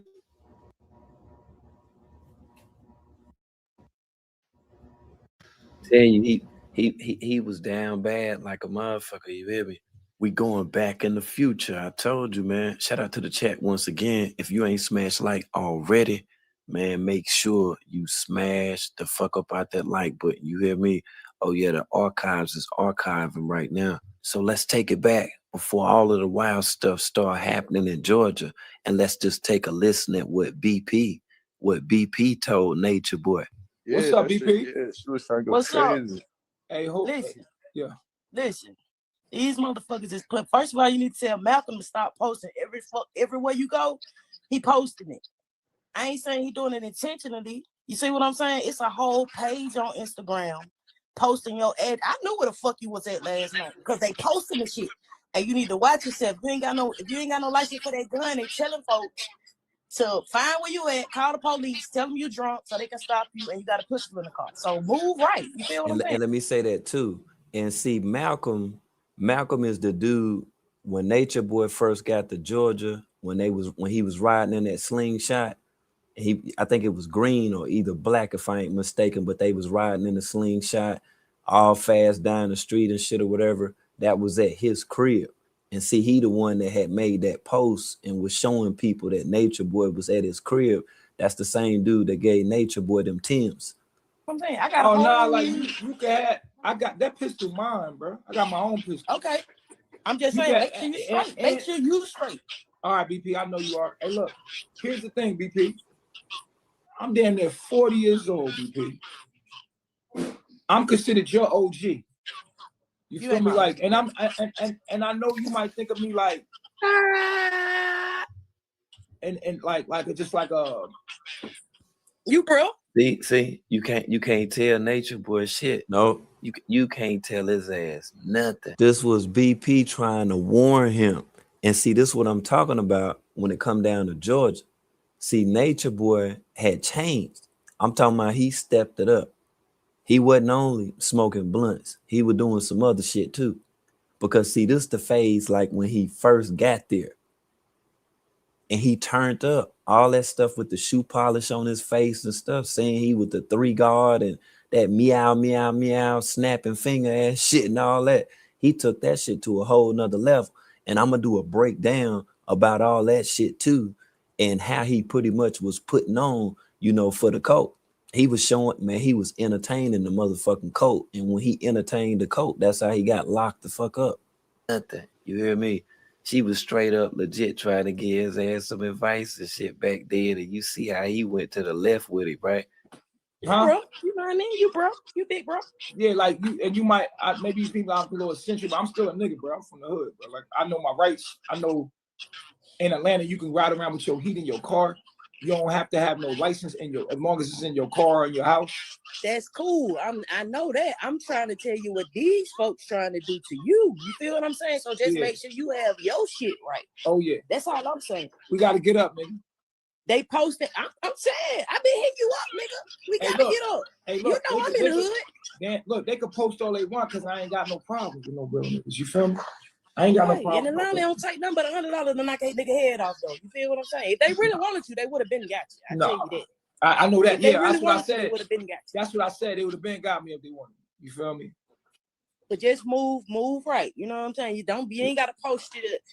Tell you whoever you with, they ain't gotta post. Oh shit. And I just thought about this shit too, y'all. Please do not let me forget. I don't have to stream it during this stream, but please don't let me forget to show that video when Nature Boy and them first got there, and when they had went to that other cul-de-sac. Remember when they was standing out there, he had them Air Max on and Malia was sitting down. I got to find that shit. This shit is crazy. Where you at? You know what I'm saying? Yeah, nah, I'm gonna be free. I'm gonna do what I want. I'm not gonna be hiding. See, the one thing about me is, what you gotta realize, BP, is that I already died. When it's your time to go, it's your time to go. I'm not gonna live my life like that, nigga. I'm gonna live my life. I don't care, bro. Like, I'm not gonna be one of them niggas hiding out. I'm not living my life like that, bro. I'm sorry. I'm just not gonna live my life like that. If I gotta go, I gotta go. Bitch, I'm having fun. That's a fact. And I'm That's a gonna be fact. honest with you. I'm gonna do what I want to do, be what I want to be. If it has to happen, it has to happen. But it is what it is. You feel what I'm saying? So I'm gonna move how I want to move because I don't got no problems with nobody. Period. And if a nigga and don't be beating no bitches in Atlanta, because you know that's a no-go. Your head going straight. Now you hear you hear the voice, right? Now peep game. Developing tonight, an accused cult leader is in jail facing several charges. His name is Eligio Bishop, but he's known as Nature Boy. According to DeKalb County jail records, he's charged with rape, false imprisonment, and sending sexually explicit messages without the consent of the person in the picture. Bishop and the followers of the Carbonation cult have a reported history dating back several years.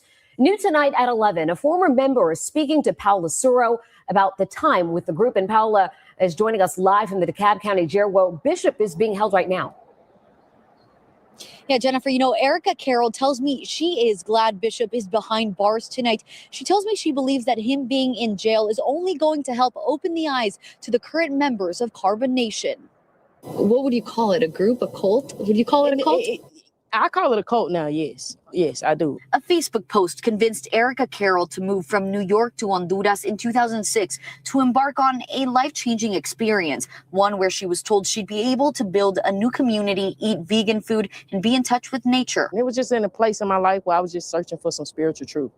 The group back then was known as Melanation. Carroll says it was led by Eligio Bishop, who went by Nature Boy.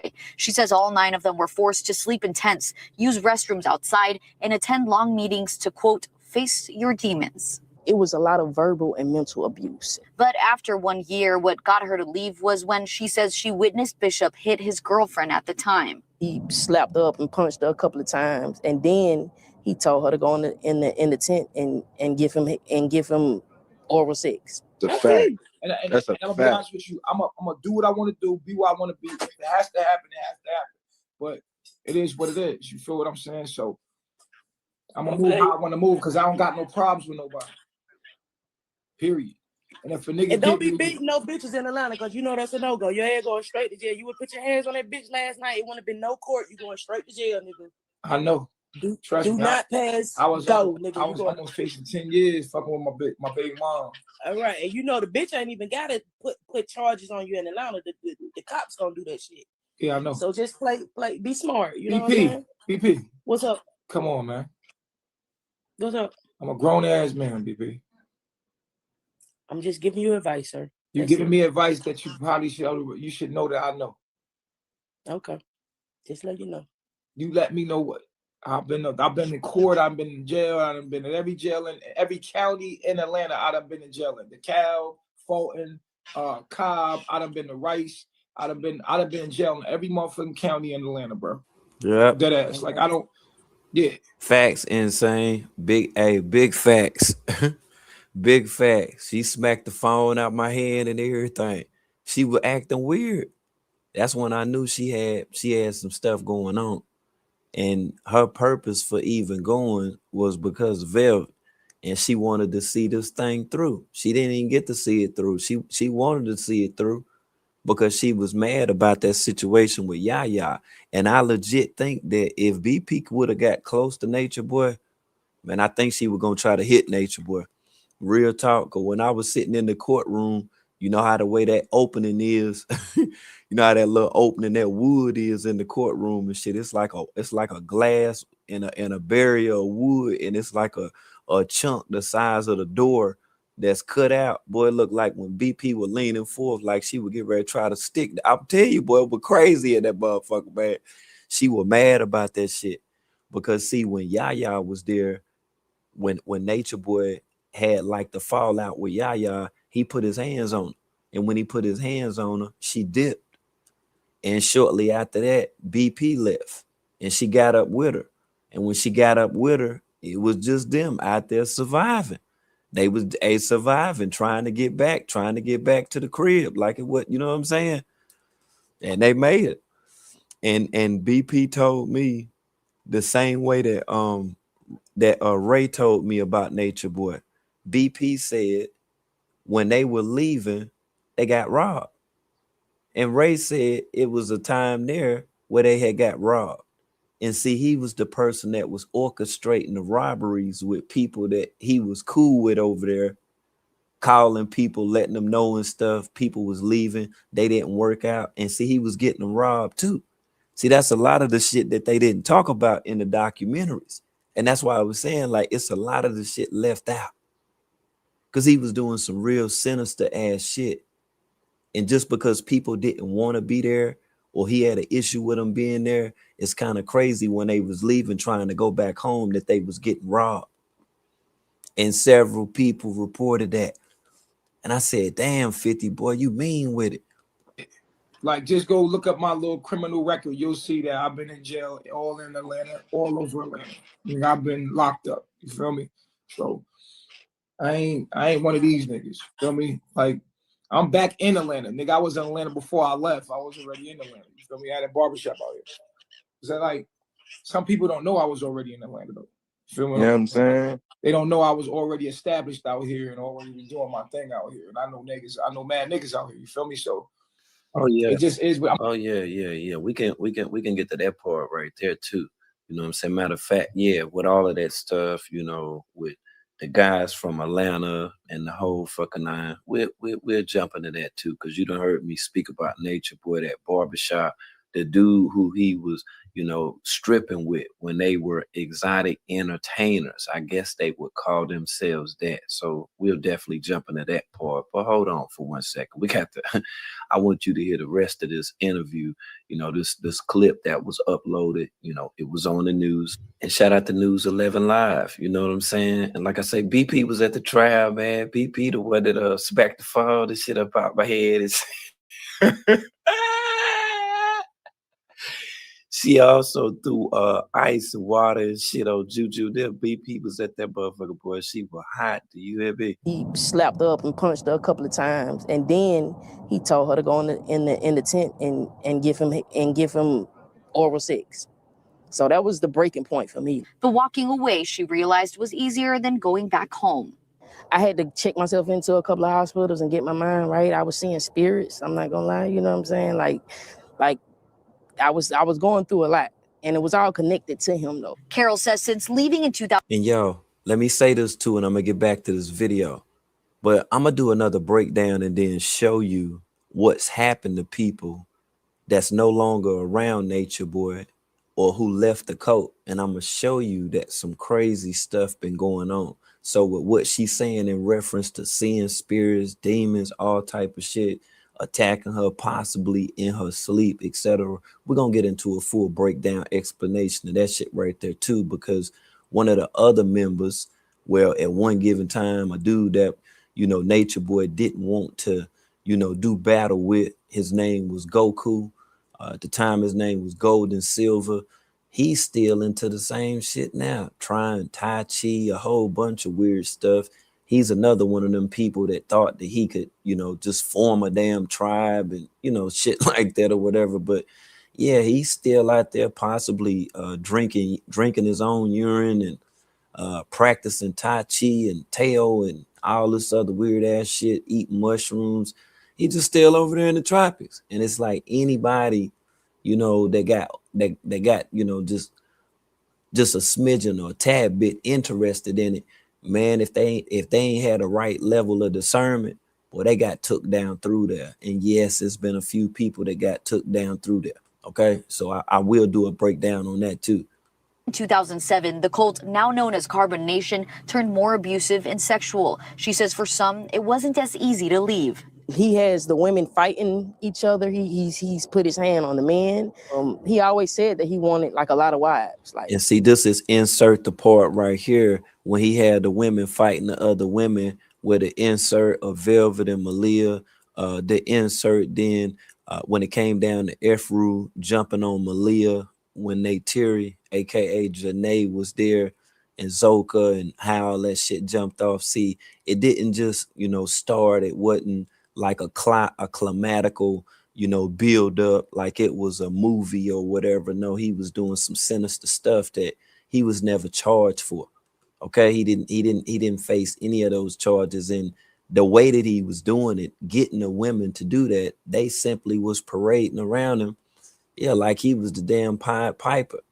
And it was clearly seen through images of videos that when the women were, you know, when they was in the buff, when they were butt naked in the buff, man, they was highly up under the influence of something. And to this day, we still haven't heard not one of them come out and just openly admit, okay, yeah, he had us on that shit.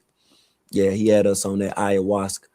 Because it's just no way in hell that a person or people, 8 to 10 to 12 to 13 different people gonna sit there and listen to one person talk for 4 to 6 hours straight, sitting down on the floor, listening to one person talk.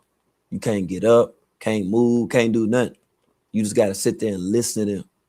I don't even think they acknowledged what the hell was happening, the way that he took them through such a deep level of starvation, deprivation. They was going through some crazy shit and they ain't know it, and was anticipating eating so damn bad. I think they was just eating the shit without even looking at it or even thinking twice of, could it be something in this since we had to wait this long? And they was just gobbling it up. And I think as fast as what the hell they was eating and how much of what they was eating at one given time, that kept their ass in that drunken, sedated state. he want, you know, 10 wives. He's had a history of charges before his arrest this week. Carol remembers being in Costa Rica when she says he was accused of kidnapping a Canadian woman who was staying with them.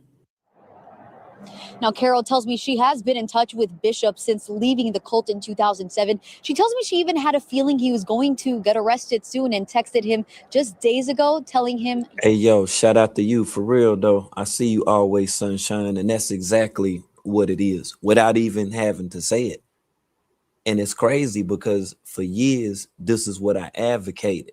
So when you seen me on the, well, when you seen him on the Big O panel, when he joined the queue, he didn't want me to continue to explain this.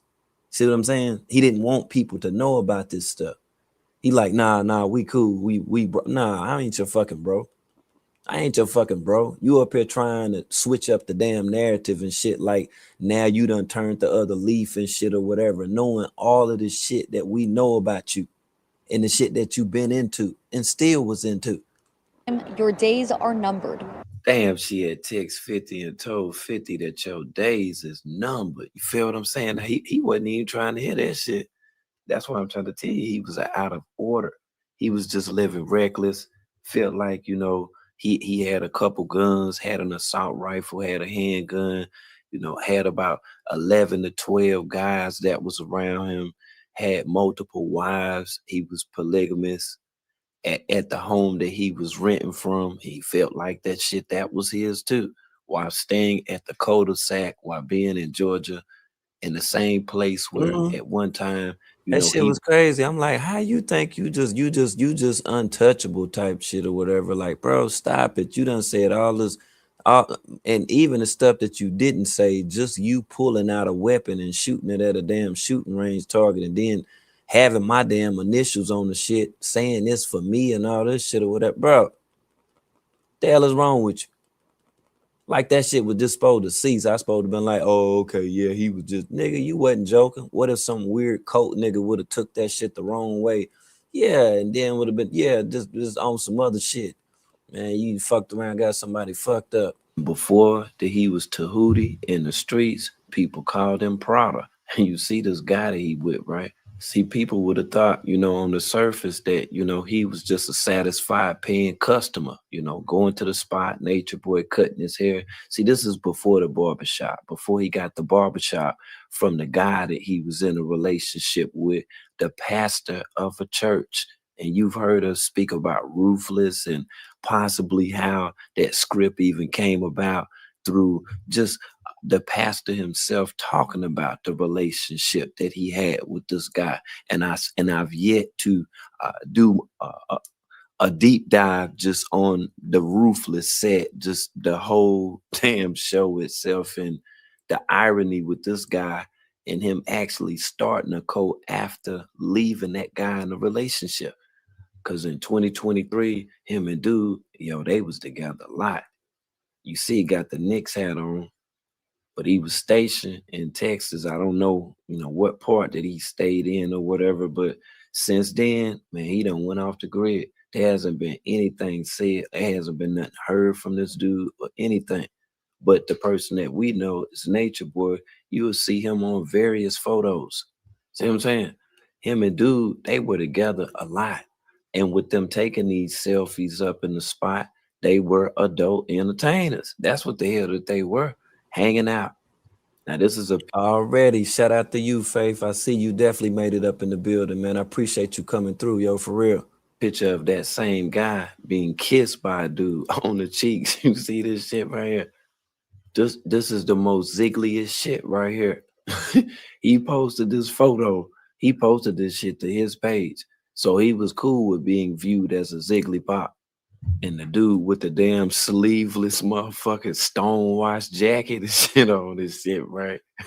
Who became the master teacher back then was the guy I just showed. This was his big bro.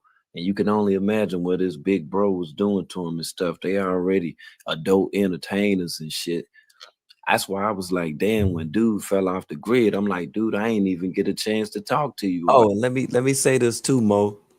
Now the dude that I just showed it was some rather revealing ziggly pop photos of that dude with the Superman drawers on, with no shirt, with the socks pulled up, with dollar bills in his socks, and then his Superman drawers, because he was dancing for men. That's what him and Nature Boy was doing in Houston, Texas. Yep, right. And that's before he dipped back there. That's why I say they had 50 fucked up. He was scheming the whole way off the top. He took that shit on the road because see, this dude, the dude that I just showed you, he was in the Navy. And they was already telling tall tales about the Navy, you feel me? A bunch of tall tales. So Nature Boy, he went on then with the narrative that he been in the military and not one record whatsoever, background, nothing connects him to anywhere in the military, but definitely connects him within the Job Corps in Kentucky when he then went on to meet Dean Willoughby. So that's why I was saying it's a lot of shit left out. That's why when I do my next interview, I'm going to talk about that part and how that happened. And then what happened to his brother, and when his brother got kicked up out the barbershop because he sold a damn barbershop. You about all of this shit right here. I'm trying to see if all this stuff right here checks out aside from on what I done found from researching years about this dude. Look at the photo right here. What the hell is dude doing lean back and shit like Fat Joe? You see this shit? This some real inappropriate hinted suggestion type of shit right here. Like what is going on? What were y'all in there doing? Cause I ain't look not one time throughout these years. Nah, I ain't went for that whole bruh thing. You know, that You know what I'm being your saying? brother and all that shit. Nah, it's Look at Nature Boy face right there. Look, huh? That's what I'm trying to tell you. It's a lot left out. I guess, you know, people only wanted to talk about certain stuff or to paint him in a different light with loosely touching on what he was doing. Oh no, the people he was doing it with, we got proof that shows the club where he was at near damn thing. That's why you don't hear me mentioning that club. is hella damn I will do a breakdown for you. deeper than that shit right there, other than him just being your damn brother. Oh no. Now you see. So when I was talking to him on Bigo, when I was going at that nigga throat on Instagram, people, if I was to play all the damn interactions between me and him, you will see why I asked the questions that I asked him back then, because see, I had already knew. See, he just managed to manipulate a group of people and then push a narrative on social media. It became somewhat of an agenda for his followers. And he, in turn, indirectly, he enlisted people within the cult. That's what he was doing. Now, when he was in the exotic dancing world, he was influencing men too. And the things what they were doing, I'm sure that their mothers were not approving of. I wanted to stop that stuff from being repeated. Because see, this guy was working through social media. Back then, he was limited only to a certain area, going from state to state, dancing, women throwing money, him on stage, jumping around with the motherfucking Spider-Man, Superman draws on and shit. I didn't want other people to be influenced to that stuff. So like when I seen Lil Dude and stuff, you see, look at the background and stuff. You see what it say? Look at the library right there, the books in there and stuff. Look at Dude. You can see he got the barber robe on and stuff. During the entire time with Nature Boy changing his name, wanting to switch the narrative, I've been here the entire time. With him, when he was with Yaya, how all of that stuff right there went sour. I was here All the way from 57. the whole time. Before Melanation, it was the legend of the Ethereans. And this right here date back to 2018. The same woman, Erica Carroll, who you seen on the video. See the lady that was just on the news? She was in a whole relationship with Olmec, the guy that Velvet was with before her and Nature Boy stepped out on him in the Airbnb when he was asleep. And then they just so happened with a snap of a finger was in a relationship. You see who Nature Boy was with to the left, Yaya. The dude in the middle, that's Azul. Azul was the only rapper. He's the first person that Nature Boy promised a career as an artist that he kept up under him with that same lie until even Azul figured it out. Like, I might as well just leave. He ain't gonna never do it. He just talking all the time. He ain't never trying to put my music out. He just talking. Azul had to leave. Azul like, you know what, man, I'm gonna go ahead and dip. Like, he just keep lying. He keeps saying, I can do this, I can do that, I can get you on this show, I can get your song out there or whatever. So like, man, fuck that shit. He dipped. To the right of the screen, you can see her. She was with Olmec then. To the left of the screen, that's when Nature Boy was with Yaya. And when BP was on the interview, and when he was saying that, and when she was saying that she seen him, you know, punch a woman or whatnot, she was talking about Yaya, the woman to the left of the screen that Nature Boy is with right there. I know it's some crazy shit, but that's why I say within the records and archives, man, looking at all of this stuff that got to do with Nature Boy, why I reported on him, stuff what he was doing that could possibly have been unbeknownst to members of his cult or would be members or people who was in fact influenced by things that he was. And I have to take a I don't have commercial breaks and I don't have ads within here, but within the segments of these streams, what you will hear will be backstory commentary, and you already know how I'm playing with it, straight up. Yeah, because it's people that don't know the backstory, so we continue to get into it. So as much as of on what I can compile stuff together, I'll continue to make attempts with doing so. So I got to hit you with this commentary right quick. And this is just for, you know, like I say, you can just analyze this shit right here. Listen to Babaji for 1 minute and tell that he's full of it. 2 minutes of listening to him talk feels like subtracting every valuable lesson you've ever learned in life, second by second, word by word. If I walk away from a conversation with somebody feeling mentally lighter instead of wiser, then spiritually speaking, I've been robbed. That's why I sometimes call him the master thief instead of master chief.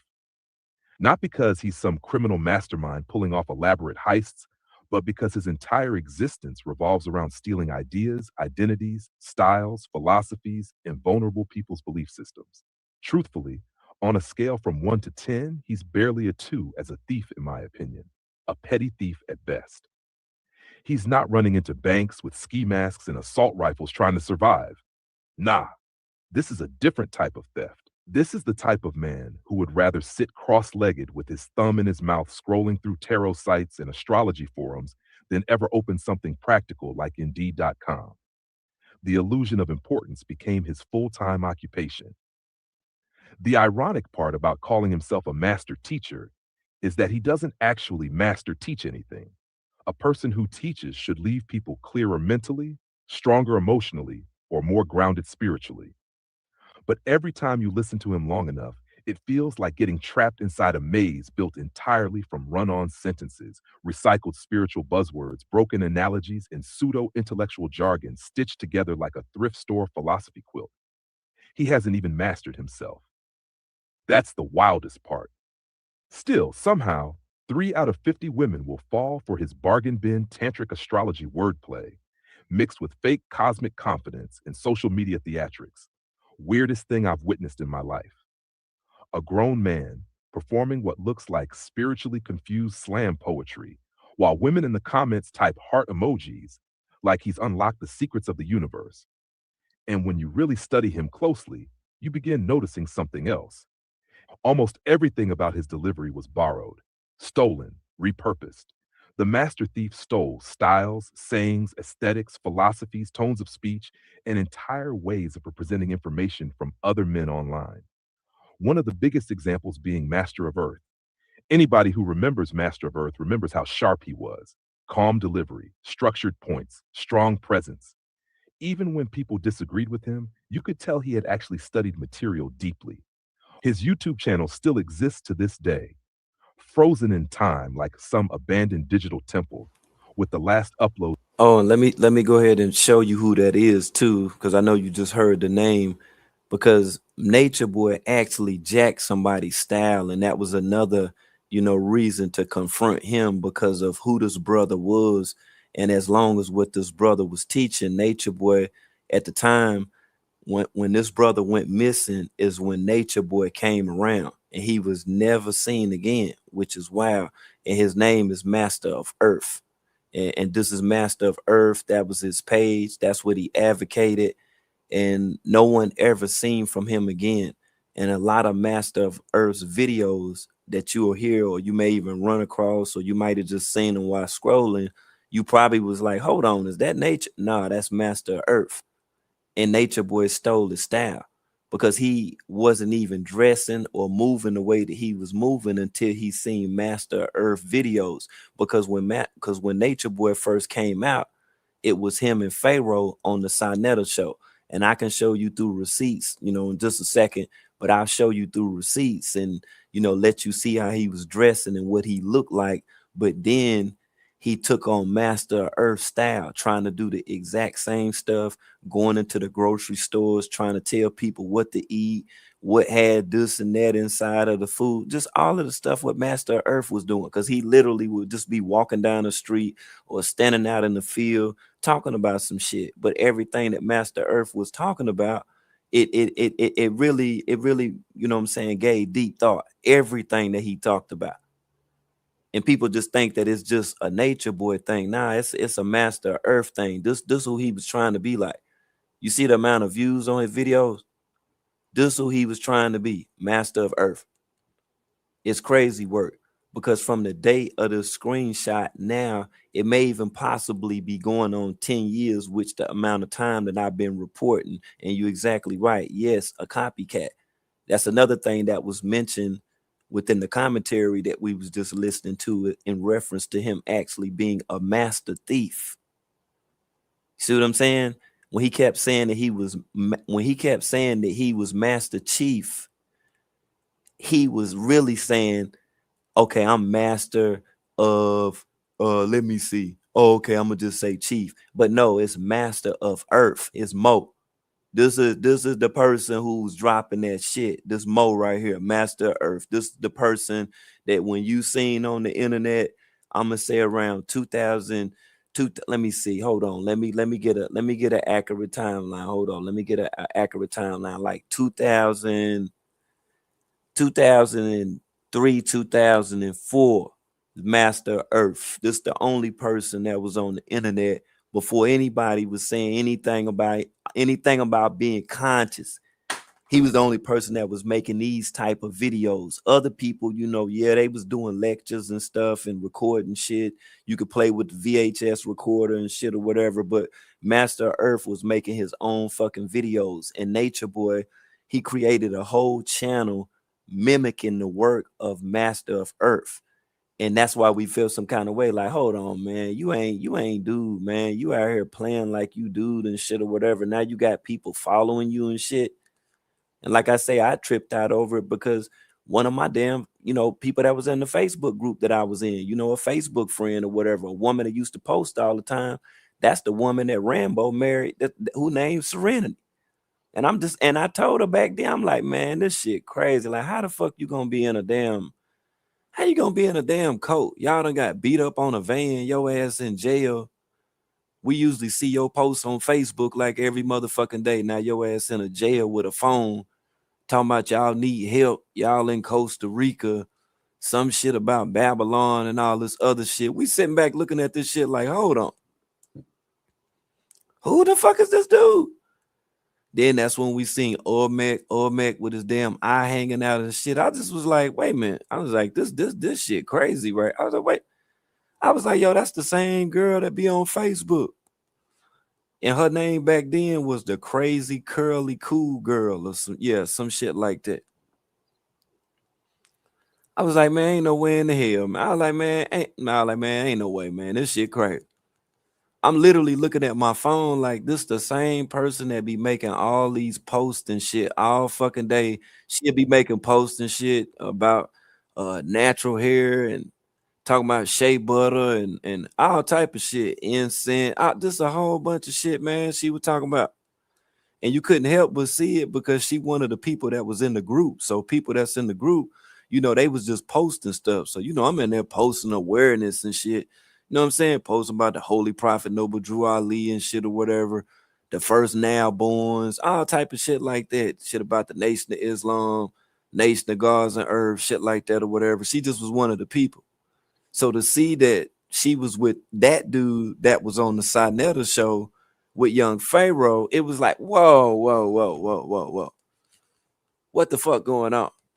And like I say, that was, more or less like the beginning of the motherfucking movement, with him, trying to get a group of people together and going from spot to spot or whatever. And I'm just like, man, just stop.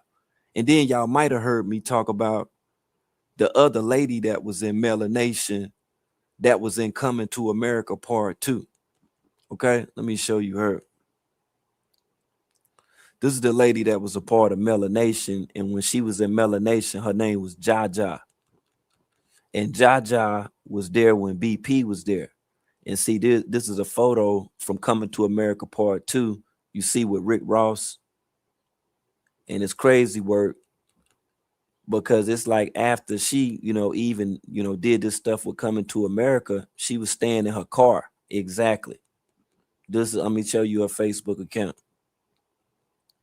This is her right here.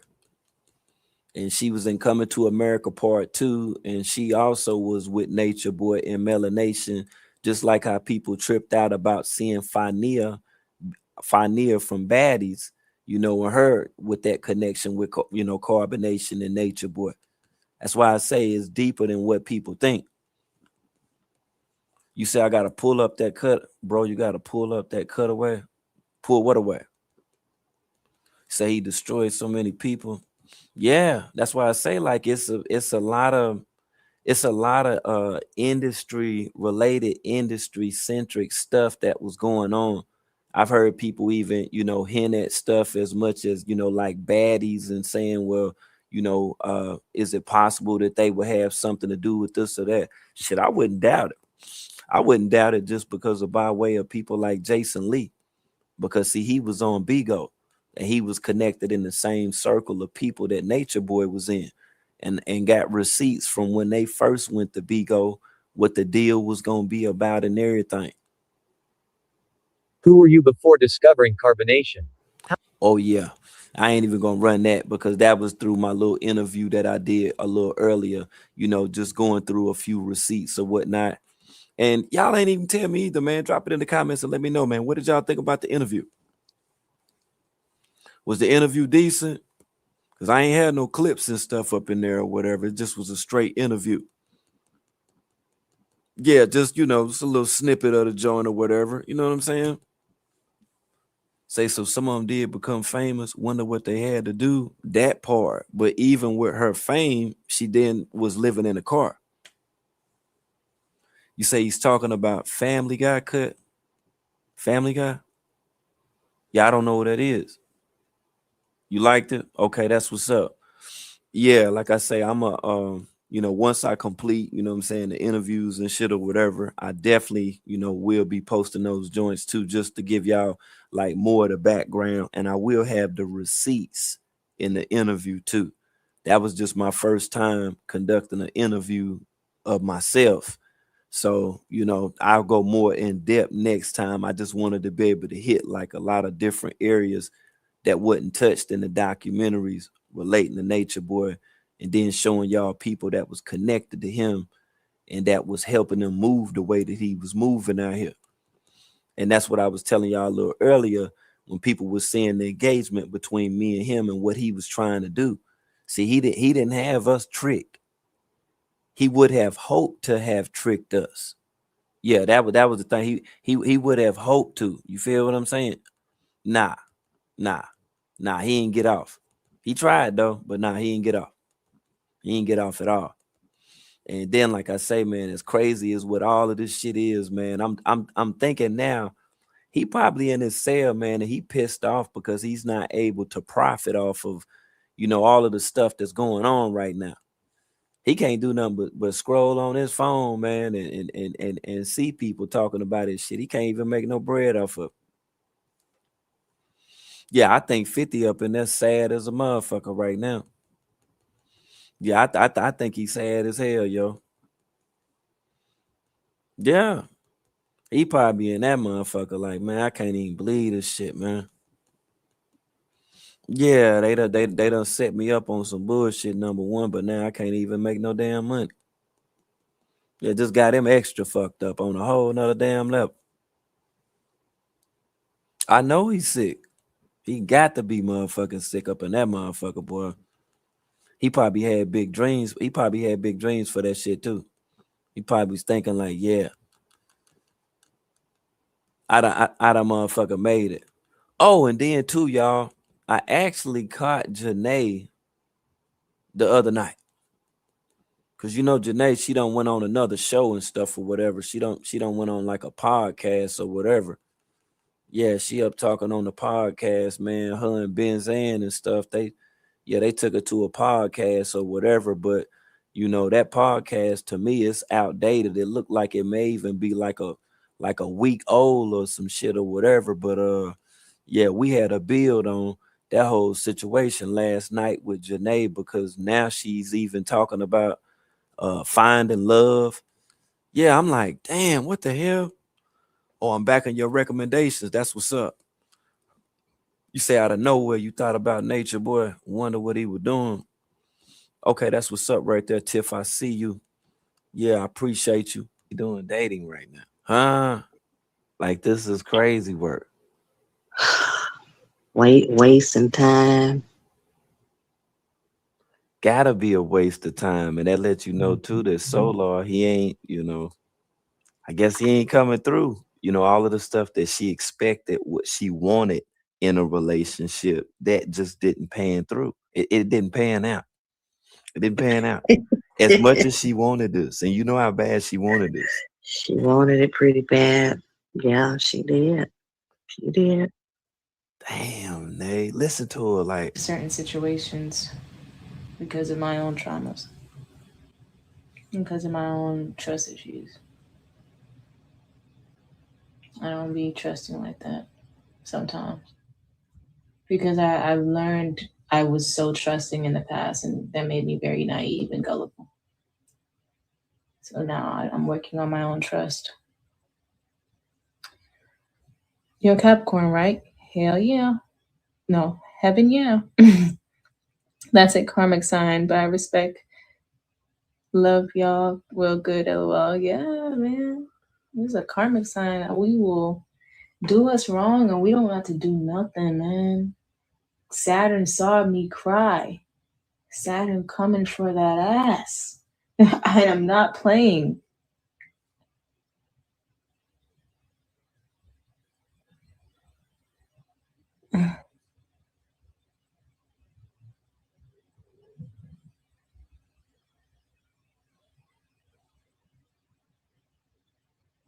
Yeah, Chanel, yeah, Saturn not playing at all. I'm trying to tell you. When I was thinking about this today, I said to myself, loving me, people need to come correct if they don't really want to try to deal with me. Because I'm I'm not gonna say nothing else about that, but I remember I said to myself, That's just not gonna happen. It's just not gonna happen. The moment a man find out that your baby daddy is solar, there's not gonna be a matter of coming correct because any man at this point would be a better option than damn solar. I agree. I agree. That's a real thing. A lot of women don't realize that. When they find out who your baby daddy is, oh no. You can't have no kind of standards now. None. You can't have now it's messed up. But that's the reality of it. Right. You had a baby with a bisexual man, a gay man. Some people may even say that just flat out. Your baby daddy is on video with a transgender. And you had the baby after that. Oh, you have no standards. That's it. You can't have no standards. So dang. So you can't come to a new dude with all of that standard talk. You're gonna sound ridiculous. So do you think that she has to, just stay within the circle of that community? I don't even think they want to deal with her because she's just too hot. She too hot. I don't even think they want to deal with her. She's too hot. This is crazy work, yo. When people start hearing about cases and news, being on the news and all these interviews, oh no, you're too hot. You're too hot. Damn. Myself today, I love so deep. So when someone comes in, they're gonna have to know how to treat me or get gone, so they don't get whatever coming. See, that's And that's the part right there. That's not it. That ain't it. That's not realistic. That's not it. Because it is public information how your baby daddy treated you, which was like the worst of the worst. So why doesn't she just accept, what are you talking about? That's what I'm saying. That's why I'm like, why don't she just accept what she knows that she has to do, which is in fact just putting it all out on the table. Not these interviews where she's going on these shows, missing. Who in the hell is like, who's missing? Like, what? She was just talking about relationships. This was 2 days ago. This was just the night before last. Yeah, well, in her mind, she thinks it's the fact that she's probably a single mother. Okay. But that don't have nothing to do with why she cannot find a viable, suitable candidate to want to be with her on a serious level. It's based on who she is connected to. That's Nature Boy and Solar. Now, a lot of people give her the pass with the Nature Boy thing. Okay, listen. Okay, fine. I give you that one. But Solar, oh no. No, and it's all public. See, a lot of women get treated like crap, but it's not public. Correct. It's not public. You got treated like that, and it's all public, and it's nothing that nobody got to go digging for neither. Right. All they gotta do is just put in the name. Boop, everything pop right on up. It just it's nothing that they gotta go. They don't have to go searching for none of that stuff. It's all there. Like how, we gotta search for Niza. We don't have to do that with Naytiri at all. We just put it on in and everything just pop right on up. So I wonder. And so that's just not gonna work with a new guy. It just ain't. But what I'm saying is exactly, but to even have those standards shows that despite using the cult as a platform or a premise just to be able to speak, it just proves that she'll never be able to disconnect from the cult, meaning that there's an attachment to the coach, to the cult. But now the cult is marketable somewhat to a degree. People are using the cult and saying, yo, we can make some money off of the cult. We can make some money off of the cult. Yeah, we can make some money off the cult. So with her and what she's stating as far as requirements with a man, with dealing with her, I mean, the documentary clearly shows that there's no reason to even approach her like that. Like, you can't even view her like that for that matter. No, and a lot of men will not, simply because she has been R-worded. If we are to believe that, if we're gonna go with that, she has been R-worded, and so I've known men to say that they do not deal with R-worded women, and that's a non-public situation. Women who dealt with that internally, whether they reported it or not, it's not on the news. And I've heard men say that. Right. That they will not deal because it's too much, It's too much. because it's those women are really scarred behind stuff like that. Do you think she scored? And I just seen the comment. Somebody just asked on, well, Brenda asked on whether or not if I believe that she listened to me. No, because I've been talking to her and them for years, not just since this documentary came out. Man, they know about this channel. They know who I am. They don't want to talk. It's stuff I could have told them about their situation with being there, how they even wind up there. But they just want to just go on with it, just like, okay, no, it never happened. He was never there. And all of the stuff, what he told them was to never talk to me, something that they continue to do. So it's like I'm the brick wall type of shit. They don't want to talk to me because they're gonna have to come with truth. If they talk to me, it won't be like the average interview when people asking loaded questions and they can just give them an answer, because no, they got to give me the answer. They got to give me the answer because I was there. Feel what I'm saying? So it's like, even when I see her out here and, you know, her making her way around the board and stuff or whatever, I'm like, I see what you're doing, but it's not healthy. You could have did all of that shit a long time ago.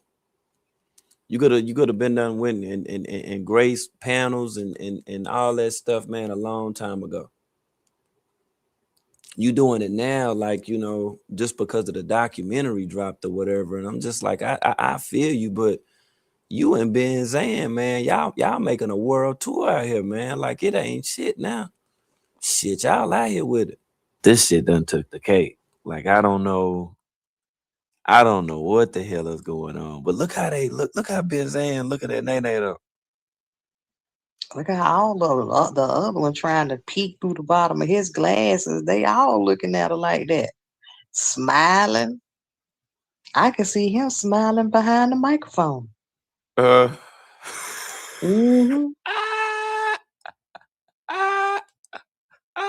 Yep. He's smiling too.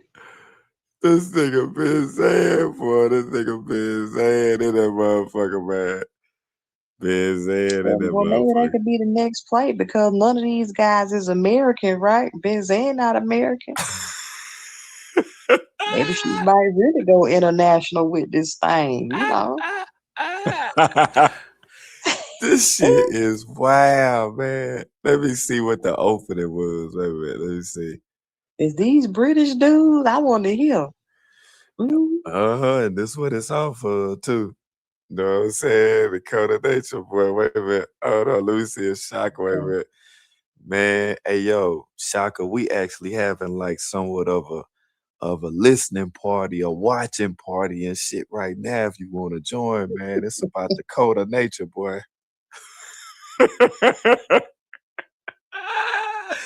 Before I even hit play on this shit, because this is wild right here. This is wild, man. Damn. Shit, Nick, let's just jump into it. Let's just see what a little bit of this is, because I didn't even hit play on it. Welcome to the podcast, Janae and Benjamin. You say you did? You did watch it? No, I said I haven't. So this is the first time seeing this. Okay, let's just get a feel of this. How are you both doing today? I'm doing well. Thank you for asking. Yeah, really good. Thank you so much. So excited to have you two on this episode today.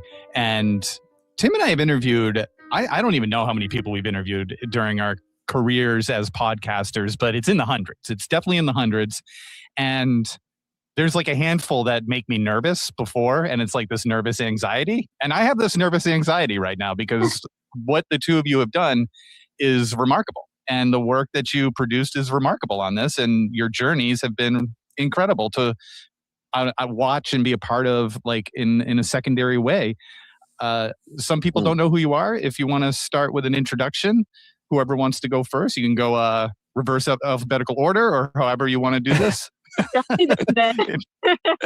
Yeah, I guess I can go first. I suppose I'd start by saying Janae deserves 10,000 times more credit than I do with this story. I'm just a journalist and filmmaker.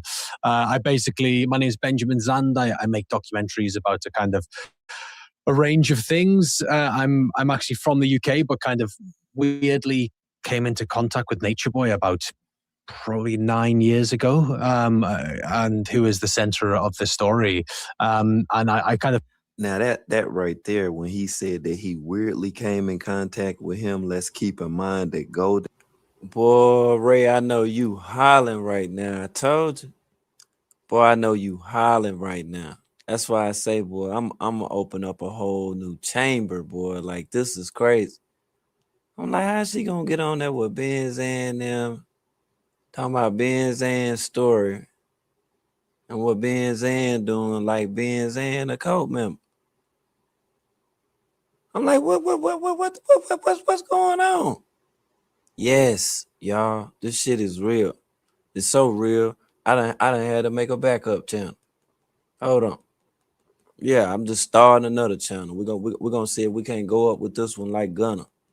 Yeah, we're going up like Gunna. Okay.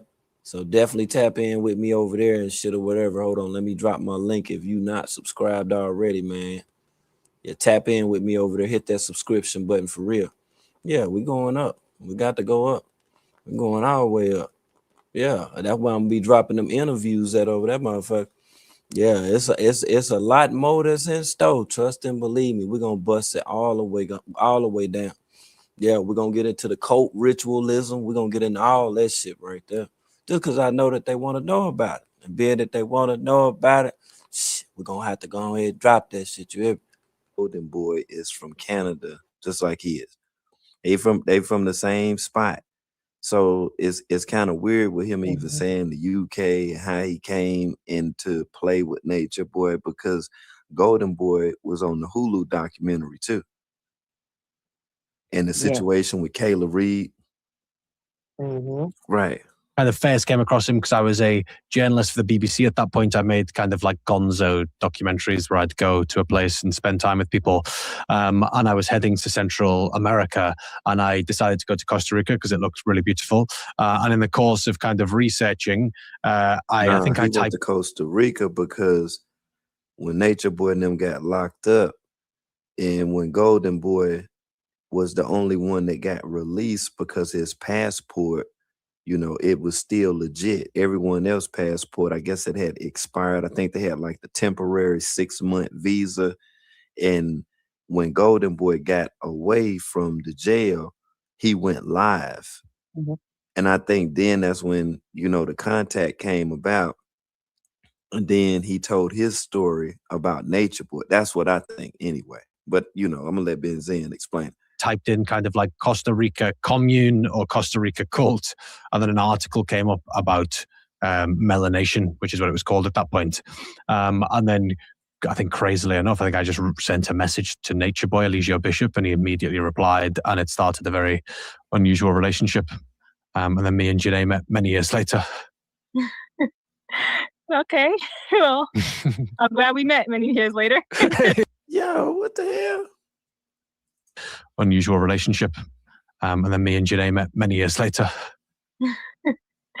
Okay, well, I'm glad we met many years later. Look what we did. I'm Janae, Ms. Janae Alexandria Newell.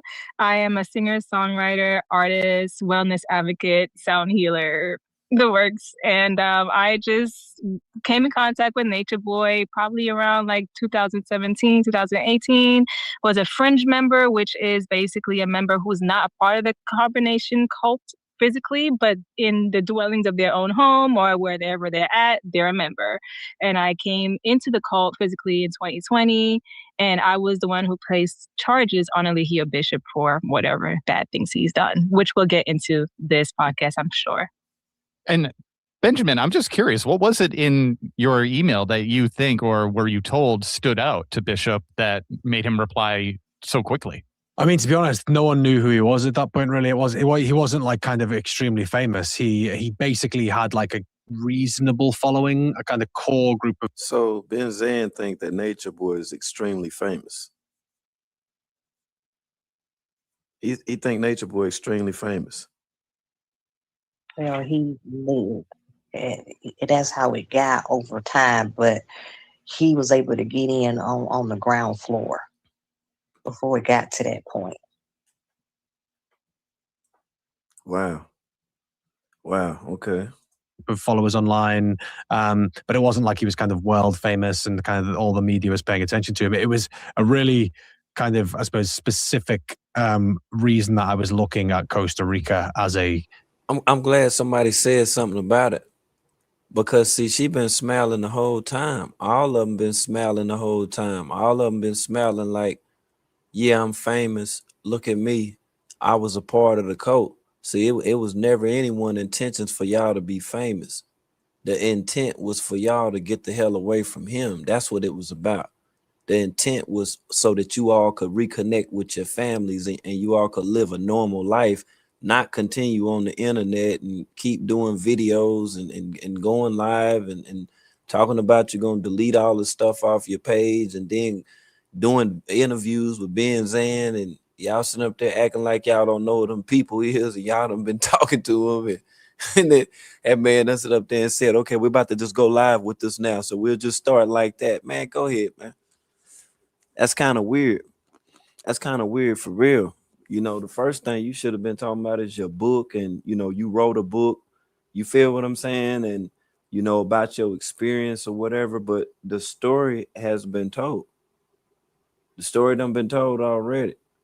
So it's like now the whole Nature Boy thing is being shopped around.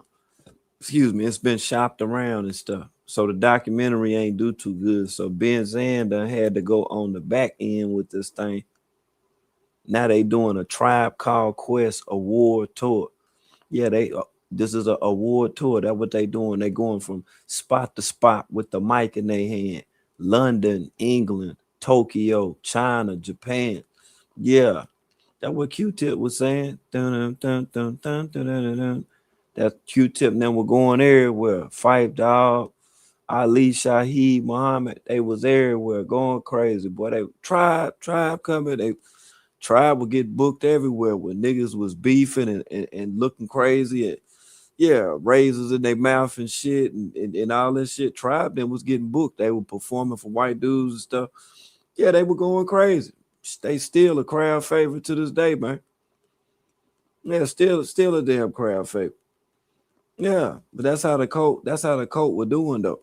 The cult were every motherfucking well, man. Nature Boy wanted to spread this shit around to every damn body. So I'm looking at this situation with her now, and I'm just like, damn, now they pushing the cult like the cult. The cult is the movement. If you get up there and you be smiling about your experience and it was about being raped, I'm like, damn, it must be over with now. She must don't even feel nothing no more. Like it's just we passed that now. It's just, you know, now embrace me. Yeah, embrace me. But when she was over there on TikTok, like I say the other night, she was saying a whole bunch of stuff. And this was after the GoFundMe, and she was, you know, talking about the code and talking about her experience. Because see, before she even went to the code, she was in a situation. And I've been waiting on her to tell that story. And she won't tell that story. And the story is her and her twin sister being in a polygamous relationship with a dude. And that's what I'm talking about. And I'm like, before the Nature Boy stuff even was a thing, there was still experimental practices with polygamy, but not with another woman, but with your sister. And see, it's a lot of stuff, you know, even with that I know that with your further continued dealing with the tapestries, the oils, the all these mantras and listen to affirmations and all this shit that y'all into, man, that it's not healthy. It ain't healthy, yo. Like real talk. And that's why I say, like, until that y'all leave that stuff alone, man, it's only until when that y'all life gonna change. Like that's a part of the same demographic that attracted you to Nature Boy. So you literally have to leave that stuff alone. Like you gotta abandon it altogether. Like any recollection of it whatsoever, you have to remove yourself. I'm still covering it to prevent people from even getting caught up in this motherfucking shit. Like it's a TV show. It's a bunch of crazy shit that happened with y'all and with this damn coat. And if people gonna be picking and choosing what they choose to say or whatever, man, I'm just like, man, they got to come out here and just say the whole story. And you all do in fact have the freedom to do so. Why you wouldn't? But why you would use this Benzan going on somebody else's platform, and now y'all talking and stuff, like why y'all didn't go on another platform with Brianna? She wasn't even in the documentary. See what I'm saying? She wasn't even in the documentary. You didn't see Brianna not one time in the documentary. She testified against Nature Boy too. And I'm like, it kind of seemed like to me as if that the scales are somewhat being tipped. And it's like they trying to squeeze all of what they can up out of the Nature Boy story because the Hulu documentary didn't have that much of an impact. Hood Harbor documentary had more impact than what Hulu did. So you got to think about Benzan and them putting that story on a major platform. And that's why I told y'all, don't nobody else want to pick up this story. You can tell that that's a fact by the efforts that you see now with him doubling down on this shit. That's all I'm saying. Yeah, he got to double down on this shit now. He got to come back now. You know, I got to be seen. Hi, I'm Benzan. You done told us who you was 100 different times. I can pull up a video right now from TikTok with you on there and you basically saying who you are, you know, what you do and all this shit or whatever. You know what I'm saying? I'm just like, hold on. Let me go to that shit. Let me go to that now. Because if you're getting up on a panel and doing that, I know for sure that those people didn't just have both of you on the show and they didn't know who y'all were or whatever. I just showed this shit the other day. And this straight from the crate right here, Benzan. That's what I'm saying, man. Like you got up on there, man. You done did a whole different bop, man. I jumped on a flight to Costa Rica because a woman had gone missing and she'd supposedly joined the cult. Nature Boy. The cult was led by a guy called Nature Boy. It was called Melanation, and then it was called Carbonation. I thought I understood everything I needed to about the story, but I did not. What I was actually looking at was one of the first cults ever created by social media algorithms. See, this was a man who understood social media. This what I think right here, y'all. This is what I think. I think the reason why Benzan won't come over here and Benzan won't talk to me because it go deeper than Nature Boy. Nature Boy ain't doing nothing but stretching the surface. Okay? A person can make a whole documentary on Dean Willoughby. A person can make a whole documentary about Mike Brown, Tyler Perry, Ruthless, Carbonate. They can make a whole documentary. You see what I'm saying? Benzan don't want to hear it. Because see, Nature Boy ain't the only one. He got life now. You got Rael that's still out here. You still got people that was connected to Guru Jagat, that was a part of Yogi Bhajan's movement, and a bunch of people online that's still wearing crystals and copper wires, but don't even know who the hell that he is. And when that was even brought over here to the United States, what his movement was in 1977, once the MK Ultra was then placed throughout our damn neighborhoods, it became like a permanent fixture throughout the hoods, and they designed areas in that were called projects. This all done been a play, yo, like straight up. See, Benzan, if he was to talk to me and we be talking about Nature Boy, if I start talking about Dean Willoughby, then I'm gonna start talking about DJ Pope, aka DJ Kid, and the over 400 women that he infected with HIV/AIDS. He was a DJ in South Carolina, and of on how close to him and Dean Willoughby ass was, and the stuff that he was damn using back then. This that date grape drug back then. Dean Willoughby was paying men $50 to perform rectal examinations. And it even say in the articles, once you look it up yourself, you will see that he was injecting men with a substance that was unknown. DJ Kid, and why people like Benzan wouldn't want to talk to me, because I'll be talking about it during the damn documentary, is what that connection is with people like DJ Kid and Serena Williams and Venus Williams and Hillary Clinton. And I got receipts on all of it. See, they just want to just say, oh no, it's just Nate. No, it ain't just Nature Boy. It ain't just no Nature Boy. That's why they're selective with who they interview and they ask these questions. Because see, they done pretty much painted him out like he just was the baddest person on this earth. And you know how we was over here fucking him up. That's why I'm like, I just interview myself. I don't need nobody. I don't need nobody to do no. If I wanted to make a documentary, I would do that on my damn self. And just with the efforts of reporting on the code, continue assistance when it came down to families with younger children, teen children who could possibly get wrapped up in some shit that they don't even know about. Out here worshiping mythological gods and shit. Niggas worshiping stones. They thinking there's some power coming from the stones. Niggas think it's a world up under this world. Niggas believe in a whole bunch of shit out in the universe, but ain't nobody ever been out in the universe before. They just came up with a whole bunch of stuff. That's why all these young so-called want to be spiritualists now. They out here, they done cut their locks. Now they out here now with the, oh yeah, this is why I stepped away from the country. No. We've been telling you that because it's a medley of different teachings. I'm not telling you not to practice or believe in whatever that you practice and believe in. What I'm telling you is be mindful of the adverse effects when you start dealing with multiple entities, definitely mythological characters. And then when you start imparting customs that are foreign to your indigenous ancestry, unless that you from these different countries and islands where they practicing all this stuff, it's not for you. It ain't for you. When you left that country, region, area, or island, you should have left that. You should have left that right there. You should have left that right there. Oh no. And I'm telling you that.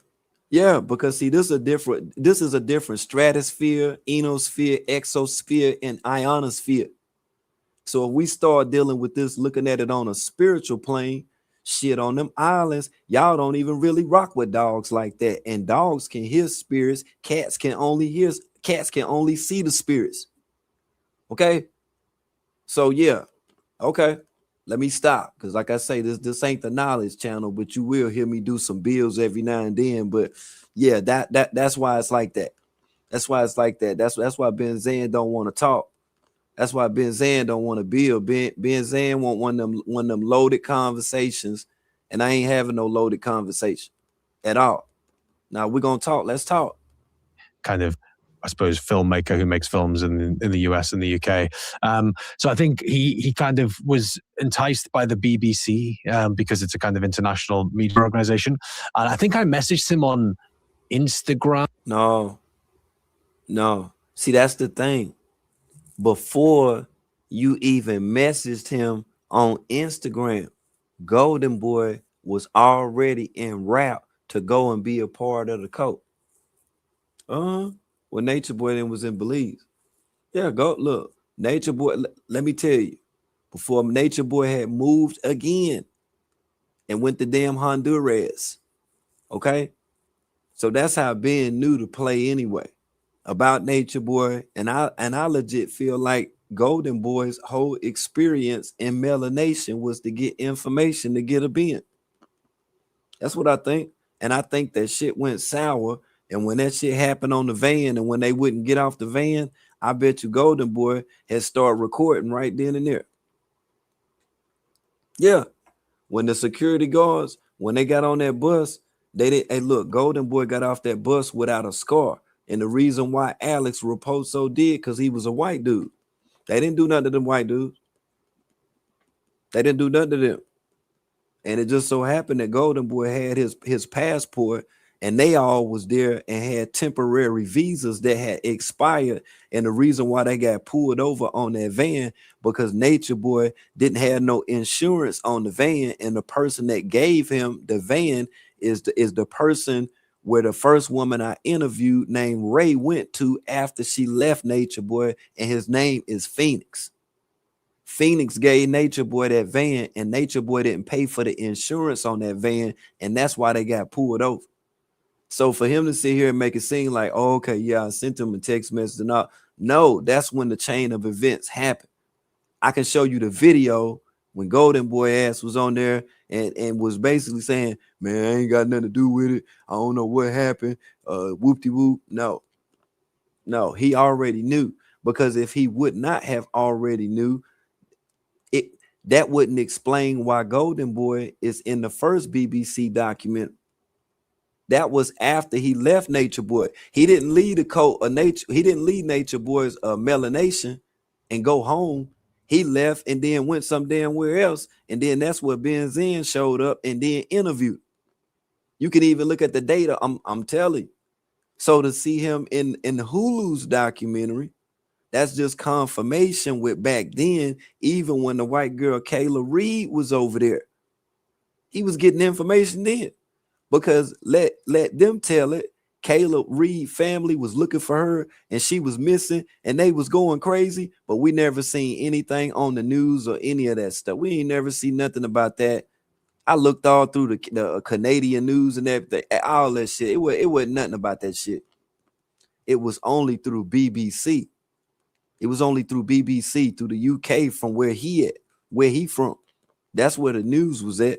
And what I found ironic about this shit was because when I was reporting on Kanika Jenkins before Nature Boy, my research led me to the UK that I still got receipts on that's dating back to Kanika Jenkins' Twitter page with the people that she was having conversations with on Twitter at the age of damn 14. And going even deeper to the UK, I also did a report on Julian Assange and Julian Assange working for the News of the World and what happened with Julian Assange when they censored him because of those leaked WikiLeaks documents in relation to Hillary Clinton. So yeah, it go that deep over here. Graham, I think even maybe he had like a WhatsApp phone number or something that I could contact. And I remember I jumped on a call with him and he was like, you know, at first extremely on board with the idea. I remember the first thing he said to me was, I'll show you everything. You know, I'll tell you the truth. You're going to see things like you've never seen things before. And I was like, okay, I didn't really know what to think. I didn't know anything about the kind of the group. And I think at that time, I was looking at it like, oh, this is interesting. You know, Costa Rica is a beautiful place. He was like kind of an intriguing character. He seemed to be a good talker. And I thought he seems like a little bit of like a kind of maybe, snake oil salesman. See what I'm saying? A snake oil salesman. Nah, he seen that Nature Boy was trending. That's what the hell that was. Nature Boy was trending. He was everywhere on social media. You feel me? Because he had enough members of the cult at the time that wasn't going live, but was simply listening to him talking and him going live in the background, out in the jungle and shit. You know, they looking at it like, okay, yeah, this is freedom, irregardless to whatever that their situation was and why that they wanted to leave. Where he was at least appeared to be better than that. And that's why I called him a scammer for years, because he scammed people out of an honest experience. They could have basically did that shit they damn self.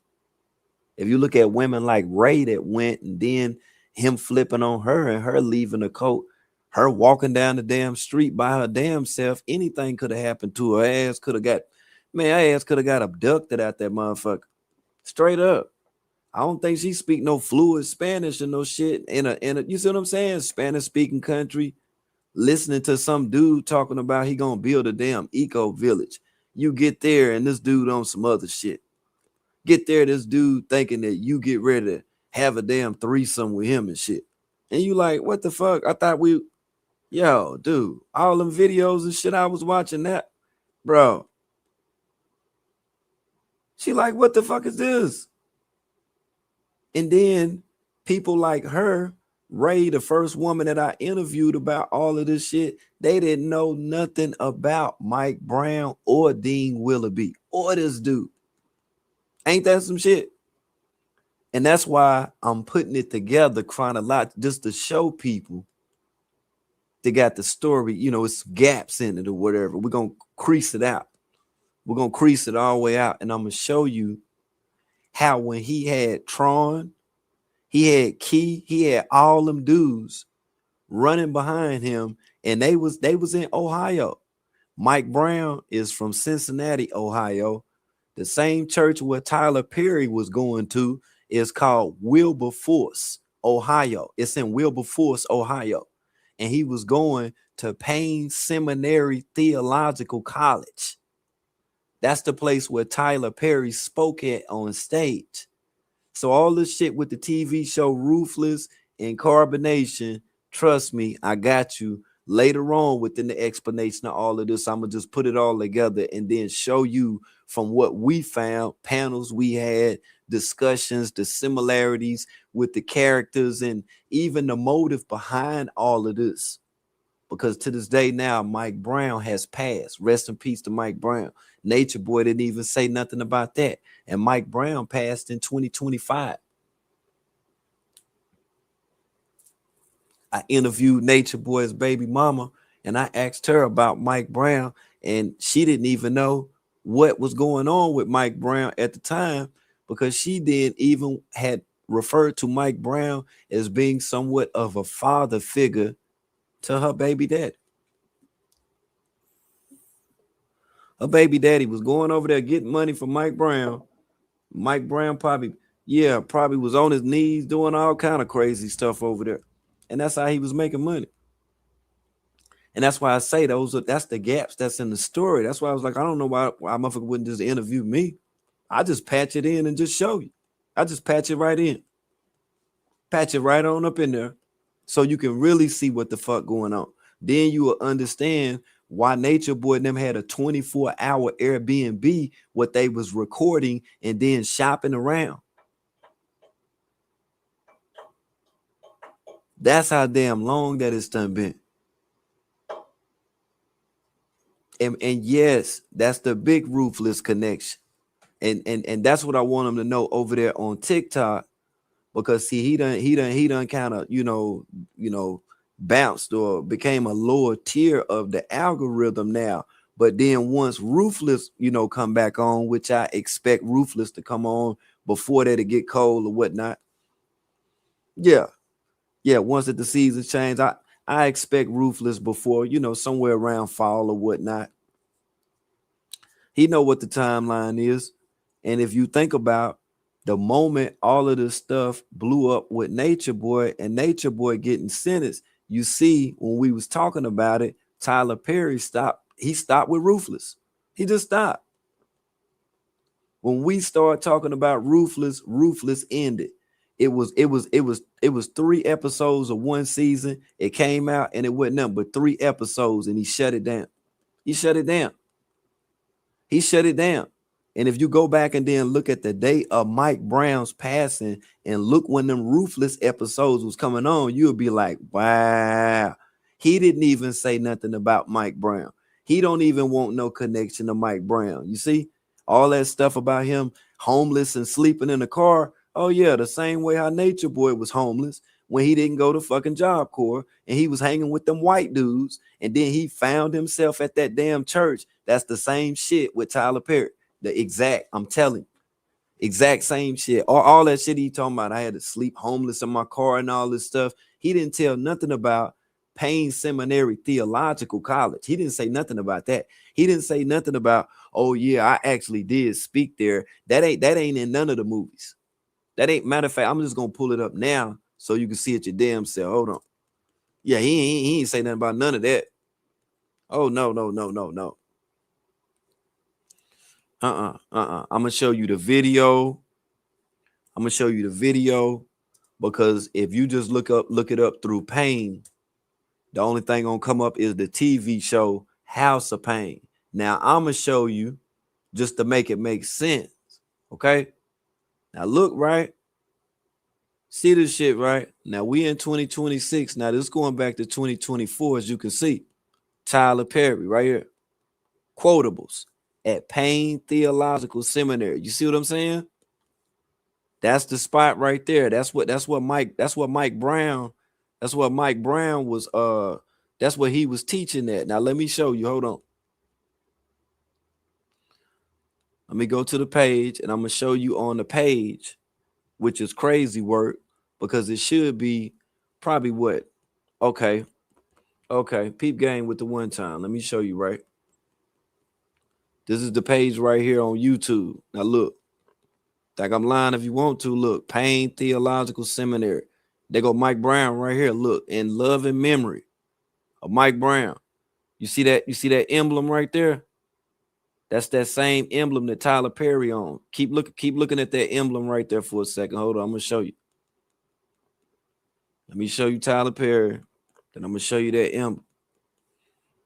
Yeah, because I'm like, yo, man, they left out like a major chunk to the story. And one of the damn things about the major chunk of the story is that, that's what, raised the brow, of the internet detective, King Wurld, aka World News. Okay, now peep game. That same symbol, look at Tyler Perry. See that symbol, right? Peep game. Is anxiety. How do you rest? How do you have peace? What do you do? And that is in the scripture for me as I was reading. This is what made me think about it.